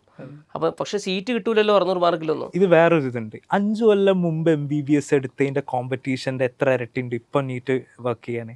അപ്പൊ അന്ന് എടുത്തിട്ടുള്ള ആൾക്കാരുടെ അതല്ല, ഇത് നീറ്റ് അറിയാത്ത ആൾക്കാരായിരിക്കും. അതായത് നീറ്റുമായിട്ട് ഇന്ന് വരെ ആ എക്സാം കാണാത്ത ആൾക്കാരായിരിക്കും. ഈ കുട്ടി കഷ്ടപ്പെട്ട് ഭയങ്കര പണിയെടുത്തിട്ട് ഒരു 500-600 മാർക്ക് കിട്ടിയിട്ടുണ്ടാവും. 500-600 മാർക്കിൽ സീറ്റ് കിട്ടൂല. പക്ഷെ അവൻ എത്രമാത്രം മെനക്കെട്ടിട്ടുണ്ട് എന്നുള്ളത് അതിലുണ്ട്. അപ്പൊ ഇവർ പറയും ഗവൺമെന്റ് കിട്ടിയിട്ടില്ലല്ലേ, ഗവൺമെന്റ് കിട്ടിയിട്ടില്ലല്ലേ, എന്നാ പിന്നെ പുറയില് വേറെ എന്തെങ്കിലും കോഴ്സിന് പോകുന്നതാ നല്ലത്. ഗവൺമെന്റ് കിട്ടിയിട്ടില്ലേ, വേറെ എന്തെങ്കിലും കോഴ്സിന് പോകുന്നത് നല്ലത് എന്നുള്ള ഒരു ഇതാണ്. അതെ, അബ്രോഡ് പോകേണ്ട കാര്യമൊന്നുമില്ല. അബ്രോഡ് അതിനുള്ള ഒരു ക്വാളിറ്റി ഒന്നുമില്ല. അതായത് ഫണ്ട് ശരിക്കും അബ്രോഡ് പോകാന്ന് പറഞ്ഞു കഴിഞ്ഞാൽ നല്ല ചിലവുള്ള കാര്യമാണ്. ഈ പൈസ ചിലവാക്കാൻ പറ്റുന്ന ആൾക്കാരോട് മാത്രമാണ് അബ്രോഡ് പോകാൻ പറയണത്. അതായത് ഈ പൈസ ഒരിക്കലും നമ്മൾ പൊതുവെ പറയുന്നതാണ്, ലോൺ എടുത്തിട്ട് ഒരിക്കലും എന്ത് ചെയ്യരുത്, നിങ്ങൾ ലോൺ എടുത്ത് നിങ്ങളുടെ സ്വന്തം ഡിസിഷനിൽ പോകരുത്. അങ്ങനെ ലോൺ എടുത്ത് പോകുന്നുണ്ടെങ്കിൽ നിങ്ങൾ എന്ത് ചെയ്യണം, അത്രയും ഉറപ്പുള്ള ആൾക്കാരായിരിക്കണം, ഡെഡിക്കേറ്റഡ് ആയിട്ട് പഠിക്കുന്നുള്ള ഉറപ്പുള്ള ആൾക്കാരായിരിക്കണം. കാരണം എന്നാൽ മാത്രമേ നമുക്ക് എന്താ വെച്ചാൽ ലോൺ തിരിച്ചടക്കാൻ പറ്റുള്ളൂ. ലോണിലെ കേസിൽ ഇപ്പം നമ്മളെടുത്തും ചില സ്റ്റുഡൻസ് വരും, പക്ഷെ നീറ്റ് ക്വാളിഫൈ ആവാത്തവരും ഉണ്ടാവും. നീറ്റ് ക്വാളിഫൈയും അല്ല വലിയൊരു ഫിനാൻഷ്യൽ ബാക്ക്ഗ്രൗണ്ടും ഇല്ല എന്നാണെന്നുണ്ടെങ്കിൽ ലോൺ എടുക്കുന്നതും നല്ലപോലെ ഭയങ്കര റിസ്ക് ആണ്. അതായത് അത് ആ റിസ്ക് മനസ്സിലാക്കിയിട്ട് വേണം. അത് അത്രയും സ്ട്രോങ് ആയിട്ടുള്ള മൈൻഡ് സെറ്റ് ഉണ്ടായിരിക്കണം അങ്ങനെയൊക്കെ പോകണമെന്നുണ്ടെങ്കിൽ. അപ്പം ഞാൻ പറഞ്ഞു വന്നതെന്ന് വെച്ചാൽ നാട്ടിലെ അമ്മമാരോട് ഈ കുട്ടികളെ നിങ്ങൾ കളിയാക്കണതിൻ്റെ മുന്നേ മനസ്സിലാക്കേണ്ടത് അല്ലേ, ഈ കുട്ടികൾ അത്രയും ഹാർഡ് വർക്ക് ഇട്ടിട്ട് അവർക്ക് ആ ഒരു അതിനുള്ള സാധനമുണ്ട്. പക്ഷെ ഗവൺമെന്റ് സീറ്റ് കിട്ടുക എന്ന് പറഞ്ഞാൽ ഞാൻ പറഞ്ഞേ 100-ൽ ഒരാൾക്ക് കിട്ടുന്ന ചാൻസ് ആണ്. 100-ൽ ഒരാൾക്ക് കിട്ടുന്ന ഒരു ചാൻസ് ആണ്. അതായത് ഇപ്പം നമ്മുടെ നാട്ടില് +2 പഠിക്കുന്നുണ്ടാവുക ക്ലാസ്സിൽ ഒരു 60 പേരായിരിക്കും. അതായത് 2 ക്ലാസ് റൂമിലുള്ള കുട്ടികൾ 2 ക്ലാസ്സിൽ നിന്ന് ഒരു കുട്ടിക്കാണ് എന്ത് ചെയ്യുന്നത് നീറ്റിൽ കിട്ടണത്. അപ്പോൾ അതിനാണ് അതായത് 2 ക്ലാസ്സിൽ മുഴുവൻ ആൾക്കാർ റിപ്പീറ്റ് ചെയ്യണം, മുഴുവൻ ആൾക്കാർ എക്സാം എഴുതണം. ഇത് ചില ട്യൂഷൻ ഇപ്പം ചില നീറ്റ് റിപ്പീറ്റ് ചെയ്യുന്ന സെന്റേഴ്സിലൊക്കെ ചില സ്റ്റുഡൻസിന് തന്നെ നമുക്ക് മനസ്സിലാവും. ഇപ്പോൾ ഒരു വർഷം അവർ ഫുൾ ഡേ നൈറ്റ് വർക്കൗട്ട് ചെയ്ത് റിപ്പീറ്റ് ചെയ്തിട്ടും 300 to 400 ഒക്കെ കിട്ടുന്ന ആൾക്കാരുണ്ടാവും. അപ്പോൾ അവർ ഒന്നുകൂടി റിപ്പീറ്റ് ചെയ്യണമെന്നുണ്ടെങ്കിൽ ലൈക്ക് പേഴ്സണൽ ഡിസിഷൻ ആണ്, അവർക്ക് അത് വേണമെങ്കിൽ ചെയ്യാം. പക്ഷെ വെറുതെ മോട്ടിവേറ്റ് ചെയ്ത് നിങ്ങൾ ഒന്നുകൂടി ചെയ്യ്, ലൈക്ക് വേറെ ഓപ്ഷൻ പുറത്തത്തെ ഒന്നും നോക്കണ്ട, തീരെ അങ്ങനെ അഡ്വാൻറ്റേജും കാര്യങ്ങളൊന്നും ഇല്ല എന്ന് പറയുന്ന കേസ് ചില ഇൻസ്റ്റിറ്റ്യൂഷൻ ആണെന്നുണ്ടെങ്കിലും ഒരു അത് മോട്ടിവേഷൻ കൊടുക്കുമ്പോൾ ഗ്രൂപ്പ് ആയിട്ടാണ് കൊടുക്കുന്നത്, ഇൻഡിവിജ്വൽ ആയിട്ടല്ല കൊടുക്കുന്നത്. എല്ലാവരും ചെയ്തുകൂടി. പിന്നെ വേറൊരു കാര്യം പ്രത്യേകം പറയാനുള്ളത്, ഇപ്പം നീറ്റ് ക്വാളിഫൈ ആയാൽ പോരെ ഇന്ത്യയിൽ അഡ്മിഷൻ കിട്ടാം. പ്രൈവറ്റിൽ കിട്ടാൻ അത് മതി, പക്ഷേ പ്രൈവറ്റിൽ 1 കോടി രൂപേൻ്റെ അടുത്ത് അതിൻ്റെ മുകളിൽ എന്ത് ചെയ്യുന്നുണ്ട് നമുക്ക് എക്സ്പെൻസ് വരുന്നുണ്ട്. അതേസമയത്ത് അബ്രോഡ് പോകാൻ നമുക്ക് ക്വാളിഫൈ ആയാൽ മതി. അതാണ് 200 മാർക്കിൻ്റെ വരുന്നത്. അതായത് ജസ്റ്റ് നീറ്റ് ക്വാളിഫൈ ആയാൽ മതി. നീറ്റ് ക്വാളിഫൈ ആകാന്ന് പറഞ്ഞാൽ നമ്മുടെ ക്വാളിഫിക്കേഷൻ മാർക്ക് എത്രയാണോ കട്ട് ഓഫ് മാർക്ക്, ആ കട്ട് ഓഫ് മാർക്ക് കിട്ടിക്കഴിഞ്ഞാൽ തന്നെ നമുക്ക് എന്ത് ചെയ്യാൻ പറ്റും, അബ്രോഡ് അഡ്മിഷൻ എടുക്കാൻ പറ്റും. അപ്പോൾ ഇവിടെ പ്രത്യേകം ശ്രദ്ധിക്കേണ്ടത്, പലരും വിചാരിക്കണത് +2 കഴിഞ്ഞിട്ട് ഡയറക്റ്റ് എന്ത് ചെയ്യാം, അബ്രോഡ് അഡ്മിഷൻ എടുത്ത് പോവാം, എന്നിട്ട് അടുത്ത കൊല്ലം വന്നിട്ട് നീറ്റ് ചെയ്താൽ. ഇത് പറയുന്ന കുറേ ഏജൻസികളുണ്ട്. ചില ഏജൻസികൾ അതൊരു സ്റ്റുഡന്റ് പോയി അഡ്മിഷൻ എടുത്തോള് ഫസ്റ്റ് ഇയർ കഴിഞ്ഞിട്ട് അത് റിയലൈസ് ചെയ്യുന്നത്, എന്നിട്ട് ഓള് തിരിച്ചു വന്ന് ഇപ്പൊ ട്രാൻസ്ഫറും ചെയ്യാൻ പറ്റുമല്ലോ, അതെ, തിരിച്ചു വന്ന് നീറ്റ് എഴുതി പിന്നെ പുതിയതായിട്ടുള്ള. അതെ, NMCയുടെ പുതിയ റെഗുലേഷൻ പ്രകാരം ഒരു യൂണിവേഴ്സിറ്റി നമ്മൾ അഡ്മിഷൻ എടുത്തു കഴിഞ്ഞാൽ നമ്മുടെ ഫുൾ കോഴ്സ് ആ യൂണിവേഴ്സിറ്റി പഠിക്കണം, ട്രാൻസ്ഫർ എടുക്കാൻ പറ്റില്ല. അപ്പോൾ എന്താ വെച്ച് കഴിഞ്ഞാൽ നീറ്റ് എഴുതിയിട്ട് പോകണം. അതായത് നീറ്റ് എന്ന് പറഞ്ഞു കഴിഞ്ഞാൽ MBBSൻ്റെ എലിജിബിലിറ്റി ക്രൈറ്റീരിയ ആണ്. അത് എഴുതിയിട്ട് വേണം നമ്മൾ അബ്രോഡ് MBBS അഡ്മിഷൻ എടുക്കാൻ. എഴുതുകയെന്ന് പറഞ്ഞാൽ എഴുതി അതിൻ്റെ qualification mark cut off mark എത്രയാണോ ആ കട്ട് ഓഫ് മാർക്ക് കിട്ടിയിട്ട് വേണം നമ്മൾ അബ്രോഡ് പോകാൻ. അപ്പോൾ എപ്പോഴും സേഫ് ആയിട്ടുള്ളത് നീറ്റ് ഒന്ന് ക്വാളിഫൈഡ്, നീറ്റ് ക്വാളിഫൈ ആവാന്നുള്ളത്. നീറ്റ് ക്വാളിഫൈ ആവാന്നുള്ളത് മാത്രമല്ല കേട്ടോ, അബ്രോഡ് ജസ്റ്റ് നീറ്റ് ക്വാളിഫൈ ആയിട്ട് പോകാന്നുള്ളത് നമ്മളിപ്പോൾ പറഞ്ഞത് ശരിക്കും നിങ്ങൾ നീറ്റ് ജസ്റ്റ് ക്വാളിഫൈ ആയിട്ട് അബ്രോഡ് പോയിക്കോന്നല്ല. നീറ്റ് ക്വാളിഫൈ ആവണം, നിങ്ങൾ കൺസിസ്റ്റൻ്റ് ആയിട്ട് പഠിക്കുന്ന ഹാർഡ് വർക്ക് ചെയ്യാൻ റെഡി ആയിട്ടുള്ള. അബ്രോഡ് എന്ന് പറഞ്ഞു കഴിഞ്ഞാൽ സായിപ്പിന് അരി വെച്ച് കിട്ടിയ ഡിഗ്രി ആണെന്ന് പണ്ട് പറയില്ലേ, അതുപോലെയാണെന്നാണ് ആൾക്കാർ വിചാരം. പോവുക, ഡിഗ്രി എടുക്കുക, പോരുക എന്നുള്ളതാണ്. അങ്ങനെയുള്ള കോളേജുകളുണ്ട്, ശരിയാണ്, അങ്ങനെയുള്ള കോളേജുകളുണ്ട്. എന്നാൽ ഇന്ന് ഇന്ത്യൻ സ്റ്റുഡൻസ് പോകുന്ന ഭൂരിഭാഗം കോളേജുകൾ, കാരണം NMC അത്യാവശ്യം റെഗുലേറ്റ് ചെയ്തിട്ടുണ്ട്, ഭൂരിഭാഗം കോളേജുകളും, എല്ലാം എന്ന് പറയുന്നില്ല, ഭൂരിഭാഗം കോളേജുകളും അത്യാവശ്യം നല്ല മെനക്കെട്ട് പഠിച്ചാൽ എന്ത് ചെയ്യുള്ളൂ, കിട്ടുള്ളൂ. അത് മാത്രമല്ല, അവിടെ പഠിച്ചില്ല എന്ന് വെച്ചോ, തിരിച്ച് വന്നിട്ട് ഇവിടെ FMG എഴുതണം. അതല്ല വേറൊരു രാജ്യത്ത് പ്ലാബ് ചെയ്തണമെങ്കിൽ പ്ലാബ് എഴുതണം, അല്ലെങ്കിൽ USML എഴുതണം USML എഴുതണം. ഈ എക്സാമുകൾ പാസ്സാവണമെന്നുണ്ടെങ്കിൽ ഒരു നല്ല രീതിയിൽ കൺസിസ്റ്റൻ്റ് ആയിട്ട് പഠിക്കണം, നല്ല രീതിയിൽ ഹാർഡ് വർക്ക് ചെയ്യുന്ന കുട്ടികൾക്ക് മാത്രമേ പറ്റുള്ളൂ. അതുകൊണ്ട് തന്നെ അബ്രോഡ് നീറ്റ് ക്വാളിഫിക്കേഷൻ മാർക്ക് കിട്ടിയാൽ മതി, എൻ്റെ വാപ്പൻ്റെ കയ്യിൽ പൈസ ഉണ്ട് എന്ന് വിചാരിച്ചിട്ടുണ്ട് പോകാൻ നിൽക്കണ്ട. മര്യാദയ്ക്ക് നല്ലോണം ഇരുന്ന് ഹാർഡ് വർക്ക് ചെയ്ത് ഡെഡിക്കേറ്റഡ് ആയിട്ട് ഇരുന്ന് പഠിക്കുന്ന ഉറപ്പുള്ള ആൾക്കാർ മാത്രം ഈ പണിക്ക് നിന്നാൽ മതി, അല്ലെങ്കിൽ 13 നിർത്തി പോകേണ്ടി വരും. അതിലൊരു പകുതി സ്റ്റുഡൻസും ഈ എക്സാമുകളൊക്കെ ലാസ്റ്റിലേക്കല്ലേ അപ്പം അപ്പം നോക്കിയാൽ പോരെ എന്ന് വിചാരിക്കുന്ന ആൾക്കാരുണ്ട്. അതെ, അതുകൊണ്ടാണ് FMG പാസ് പെർസെൻറ്റേജ് ഇപ്പോഴും 20-30% നിൽക്കുന്നത്. എന്നാലും കഴിഞ്ഞ വർഷം കമ്പയർ ചെയ്യുമ്പോൾ 10% കൂടിയിട്ടുണ്ട് ഈ വർഷത്തേക്ക്. അതായത് 30% FMG പാസ് പെർസെൻറ്റേജ് കൂടുന്നുണ്ട്, കാരണം കുട്ടികൾക്ക് ബോധം വെച്ച് കൊടുക്കുന്നുണ്ട്. അപ്പം ഞാൻ ആ ഒരു കണക്ക് നോക്കുമ്പോൾ ഇപ്പം ആക്ച്വലി ഇപ്പോൾ ഒരു സ്റ്റുഡൻറ്റ് ഇന്ത്യയിൽ MBBS പഠിച്ച് ഇന്ത്യയിൽ ഡോക്ടറായി വരികയാണ്, വേറെ സ്റ്റുഡൻറ്റ് ഉസ്ബക്കിലോ അല്ലെങ്കിൽ ജോർജിയയിലോ പോയിട്ട് MBBS പഠിച്ച് വരികയാണ്. അപ്പോൾ ഇതിൽ ഇന്ത്യയിൽ ഡോക്ടർ ആവാൻ ഇപ്പം കൂടുതൽ പ്രോബബിലിറ്റി അബ്രോഡ് സ്റ്റുഡൻസിനല്ലേ, കാരണം നീറ്റിൽ ഇപ്പോൾ 100 കുട്ടികൾ എഴുതിയ ഒരാൾക്കാണ് സീറ്റ് ഉള്ളത് അവിടെ. അപ്പൊ പുറത്ത് പഠിക്കുന്ന സ്റ്റുഡൻസ് ഇപ്പോൾ ഒരു 100 ആൾക്കാർ ഇന്ത്യയിൽ വരുമ്പോൾ അതിലൊരു 130 ആൾക്കാർ ഇവിടെ എലിജിബിലിറ്റി കിട്ടും. പിന്നെ വേറൊരു കാര്യം, നമ്മൾ പലരും വിചാരിക്കുന്നത് അബ്രോഡ് പോയി കഴിഞ്ഞാൽ നമുക്ക് FMG പാസ് പെർസെൻറ്റേജ് കുറവാണ്, അതുകൊണ്ട് തന്നെ അവിടെ തീരെ ക്വാളിറ്റി ഇല്ല എന്നാണ്. ഈ FMG പാസ് നോക്കിക്കഴിഞ്ഞാൽ നമ്മൾ നീറ്റ് ക്ലിയർ ചെയ്ത് പോവാണ്, ഇവിടെ പഠിപ്പിക്കുന്ന 19 സബ്ജക്റ്റിനാണ് നമ്മൾ അവിടെയും പഠിക്കുന്നത്. അത് കഴിഞ്ഞിട്ട് നമ്മൾ ഇവിടെ വന്നിട്ട് FMG എന്ന് പറഞ്ഞ എക്സാം ഉണ്ട്, നമ്മുടെ നോളജ് ചെക്ക് ചെയ്യാൻ വേണ്ടിയിട്ട്. ഇൻ കേസ് അതില്ലെങ്കിൽ പിന്നെ ഇരുന്നിട്ട് ഒരു കൊല്ലം റിപ്പീറ്റ് ചെയ്തൊക്കെയാണ് കുട്ടികൾ പാസ്സാവുന്നത്. അത് കഴിഞ്ഞിട്ട് ഒരു വർഷത്തെ ഇന്റേൺഷിപ്പ് ഇവിടെ ചെയ്യുന്നുണ്ട്. അതായത് ഇവിടെ പഠിക്കുന്ന 19 സബ്ജക്റ്റ് നമ്മൾ ഇവിടെ പഠിക്കുന്നുണ്ട്, അവിടെ ഒരു കൊല്ലം ഇന്റേൺഷിപ്പ് ചെയ്യുന്നുണ്ട്, ഇവിടെ ഒരു കൊല്ലം ഇന്റേൺഷിപ്പ് ചെയ്യുന്നുണ്ട്. ശരിക്കും അത്രയും എക്സ്പീരിയൻസ് നമുക്ക് എന്ത് വെച്ചാൽ മെഡിസിനിൽ കിട്ടും കുട്ടികളായിട്ട് വരുന്ന സമയത്ത്. ഒന്നും കോംപ്രമൈസ് ചെയ്യുന്നില്ല എവിടെയും. അതെ, അതായത് അബ്രോഡ് പോകുന്ന സമയത്ത് പലരും വിചാരിക്കും നമ്മൾ എന്തൊക്കെയോ സാധനങ്ങൾ കോംപ്രമൈസ് ചെയ്തിട്ടാണ് പോകുന്നതെന്നാണ്. ശരിക്കും ഇന്ത്യയിൽ ശരിക്കും ഒരു ഡോക്ടർ, പൊതുവെ ഡോക്ടേഴ്സ് പറയുന്നതാണ്, ഒരു ഡോക്ടർ ആവുന്നത് ഇന്റേൺഷിപ്പിന്റെ സമയത്താണ്. ആ ഇന്റേൺഷിപ്പ് അബ്രോഡ് സ്റ്റുഡൻസിനും കിട്ടുന്നുണ്ട്, ഇവിടെ വന്നിട്ട് 1 ഇയർ ഇന്റേൺഷിപ്പ് ചെയ്യുന്നുണ്ട്. അപ്പൊ കറന്റ് ഇപ്പൊ ഒരു +2 കഴിഞ്ഞിട്ടുള്ള സ്റ്റുഡന്റ് ആള് റിപ്പീറ്റ് ചെയ്യണോ ഓർ എബ്രോഡ് പോകണോ എന്നുള്ളൊരു ഡിസിഷൻ എടുക്കുകയാണെങ്കിൽ എന്താളെ ആലോചിക്കേണ്ടത്? അതായത് 4 ഓപ്ഷൻസ് ആണ് ഇവിടെ +2 ചെയ്യുന്ന ഒരു കുട്ടിക്കുള്ളത്. ഒന്നെങ്കിൽ റിപ്പീറ്റിന് പോകും, അതല്ലെങ്കിൽ എന്ത് ചെയ്യാന്ന് വെച്ച് കഴിഞ്ഞാൽ ഇവിടെ പ്രൈവറ്റ് കോളേജിൽ നീറ്റ് ക്വാളിഫൈ ആയിട്ടുണ്ടെങ്കിൽ അഡ്മിഷൻ എടുക്കാം. അതല്ലെങ്കിൽ അബ്രോഡ് പോകാം, അതും അല്ലെങ്കിൽ വേറെ ഏതെങ്കിലും കോഴ്സിന് പോകാം. അപ്പോൾ ഈ 4 ഓപ്ഷൻസ് ആണ് നമുക്കുള്ളത്. അപ്പോൾ ഇതിൽ ഒന്നാമത്തെ കാര്യം റിപ്പീറ്റിന് പോകണമെന്ന് നമ്മൾ ഓൾറെഡി പറഞ്ഞു. ഈ ക്രൈറ്റീരിയകളൊക്കെ നിങ്ങൾക്ക് ഉണ്ടെങ്കിൽ നമുക്ക് അത് നോക്കാം. രണ്ടാമത്തെ കാര്യം പ്രൈവറ്റ് എടുക്കണോ വേണ്ടിയോ എന്നുള്ളതാണ്. അത് നിങ്ങളുടെ ബഡ്ജറ്റിനനുസരിച്ചാണ് ഒന്നാമത്തത്. നല്ല പൈസ ഉണ്ട് എന്നുണ്ടെങ്കിൽ ഇന്ത്യയിൽ വർക്ക് ചെയ്യാൻ ആഗ്രഹം ഉണ്ട്. 2 ക്രൈറ്റീരിയകളുണ്ട്. അതായത് നല്ല ബഡ്ജറ്റ് ഉണ്ട്, അതേപോലെ തന്നെ പഠിച്ചു കഴിഞ്ഞിട്ട് ഇന്ത്യയിലാണ് വർക്ക് ചെയ്യാൻ ആഗ്രഹമുള്ളത് എന്നുണ്ടെങ്കിൽ നമുക്ക് പ്രൈവറ്റ് ഓപ്റ്റ് ചെയ്യാം. മൂന്നാമത്തെ ഓപ്ഷൻ അബ്രോഡാണ്. അപ്പോൾ അബ്രോഡ് നമ്മൾ ഓൾറെഡി പറഞ്ഞു, കുറേ കാര്യങ്ങൾ പറഞ്ഞു. നമ്മൾ പലതും നമ്മുടെ മിസ്കൺസെപ്ഷനാണ്. അബ്രോഡ് അങ്ങനെയാണ് ഇല്ലെങ്കിൽ ഇങ്ങനെയാണ് നമ്മൾ വിചാരിക്കുന്നതാണ്. നമ്മൾ നേരിട്ട് പോയിട്ട് എല്ലാ കാര്യങ്ങളും കണ്ടതാണ്. അടുത്ത വീഡിയോസിൽ, അടുത്ത പോഡ്കാസ്റ്റുകളിൽ നമുക്ക് എന്ത് ചെയ്യുന്നത് വെച്ച് കഴിഞ്ഞാൽ ഈ കാര്യങ്ങൾ നമ്മളവിടെ കണ്ട കാര്യങ്ങളും അതുപോലെ തന്നെ അവിടെ നടക്കുന്ന കാര്യങ്ങളൊക്കെ എല്ലാ കാര്യങ്ങളും അൺബയാസ്ഡ് ആയിട്ട് നമുക്ക് ഡിസ്കസ് ചെയ്യാം. അപ്പോൾ അബ്രോഡിൻ്റെ കാര്യങ്ങൾ പറഞ്ഞു. അബ്രോഡ് നമുക്ക് എന്ത് ചെയ്യാന്ന് വെച്ച് കഴിഞ്ഞാൽ അബ്രോഡ് ഓപ്റ്റ് ചെയ്യാൻ പറ്റിയൊരു സാധനമാണ്. പഠിക്കാൻ നിങ്ങൾ റെഡി ആണെന്നുണ്ടെങ്കിൽ അബ്രോഡ് എന്ത് ചെയ്യാം, നമുക്ക് ഓപ്റ്റ് ചെയ്യാം. അബ്രോഡും ബഡ്ജറ്റ് വേണം അല്ലേ, ഏറ്റവും കുറഞ്ഞത് 30 ലക്ഷം രൂപ ഉണ്ടെങ്കിൽ മാത്രമേ അബ്രോഡ് പഠിക്കാൻ പറ്റുള്ളൂ. അത് ഉണ്ട് എന്നുണ്ടെങ്കിൽ നിങ്ങൾക്ക് എന്ത് ചെയ്യാം, പഠിക്കാനുള്ള തുറയും വേണം, ബഡ്ജറ്റ് മാത്രം പോരാ. നമുക്ക് പഠിക്കാനുള്ള ആഗ്രഹമുണ്ട്, ഒരു 30 ലക്ഷം രൂപയോളം ബഡ്ജറ്റും ചിലവാക്കാനുണ്ടെങ്കിൽ നമുക്ക് അബ്രോഡ് ചൂസ് ചെയ്യാം. അതർ കോഴ്സ് എന്നുള്ളത് പിന്നെ കുട്ടിയുടെ കയ്യിലാണ്. പിന്നെ ഒരുപാട് കുട്ടികൾ ലാറ്ററൽ എൻട്രി അങ്ങനെയൊക്കെ നോക്കിയിട്ട് നഴ്സിംഗ് ഒക്കെ എടുക്കുന്നുണ്ട്. ഇത് സെയിം ആപ്ലിക്കബിൾ ഫോർ ഇപ്പോൾ ഒരു റിപ്പീറ്റ് കഴിഞ്ഞിട്ടുള്ള സ്റ്റുഡൻറ്റിനും സെയിം ആണ്. ഈ 4 കാര്യങ്ങൾ തന്നെയാണ് മെയിനായിട്ട് നോക്കാനുണ്ടാവുക. അപ്പോൾ നമ്മൾ ഇന്ന് മെയിനായിട്ട് ഡിസ്കസ് ചെയ്തത് ശരിക്കും നീറ്റ് പഠിക്കുന്ന കുട്ടിയുടെ ആ ഒരു ഫ്ലോ, പിന്നെ അതേപോലെ തന്നെ ഇന്ത്യൻ MBBS കുറിച്ചുള്ള കുറച്ച് കാര്യങ്ങൾ, പിന്നെ അബ്രോഡ് MBBS നീറ്റ് പഠിക്കുന്ന കുട്ടിയൊക്കെ ഇൻട്രൊഡ്യൂസ് ചെയ്ത് കൊടുക്കുക, കുറച്ച് കാര്യങ്ങൾ അതിനെക്കുറിച്ച് ഡിസ്കസ് ചെയ്യുക എന്നുള്ളതാണ്. മുന്നോട്ടുള്ള വീഡിയോയിൽ നമ്മൾ കേട്ട് പരിചയമുള്ള അബ്രോഡിൻ്റെ പല മിത്തുകളുണ്ട്, പലരും പറഞ്ഞ് പരിപ്പിച്ച് വെച്ച മിത്തുകൾ എല്ലാം നമുക്ക് എന്ത് ചെയ്യാന്ന് വെച്ച് കഴിഞ്ഞാൽ ഡമ്മി, പ്ലാസ്റ്റിക്, അപ്പോൾ നമുക്ക് ആ ഒരു കാര്യങ്ങളെല്ലാം മുന്നോട്ടേക്ക് എന്ത് ചെയ്യാന്ന് വെച്ച് കഴിഞ്ഞാൽ അടുത്ത പോഡ്കാസ്റ്റുകളിൽ ഓരോന്നോരോന്നായിട്ട് ഡിസ്കസ് ചെയ്യാമല്ലേ.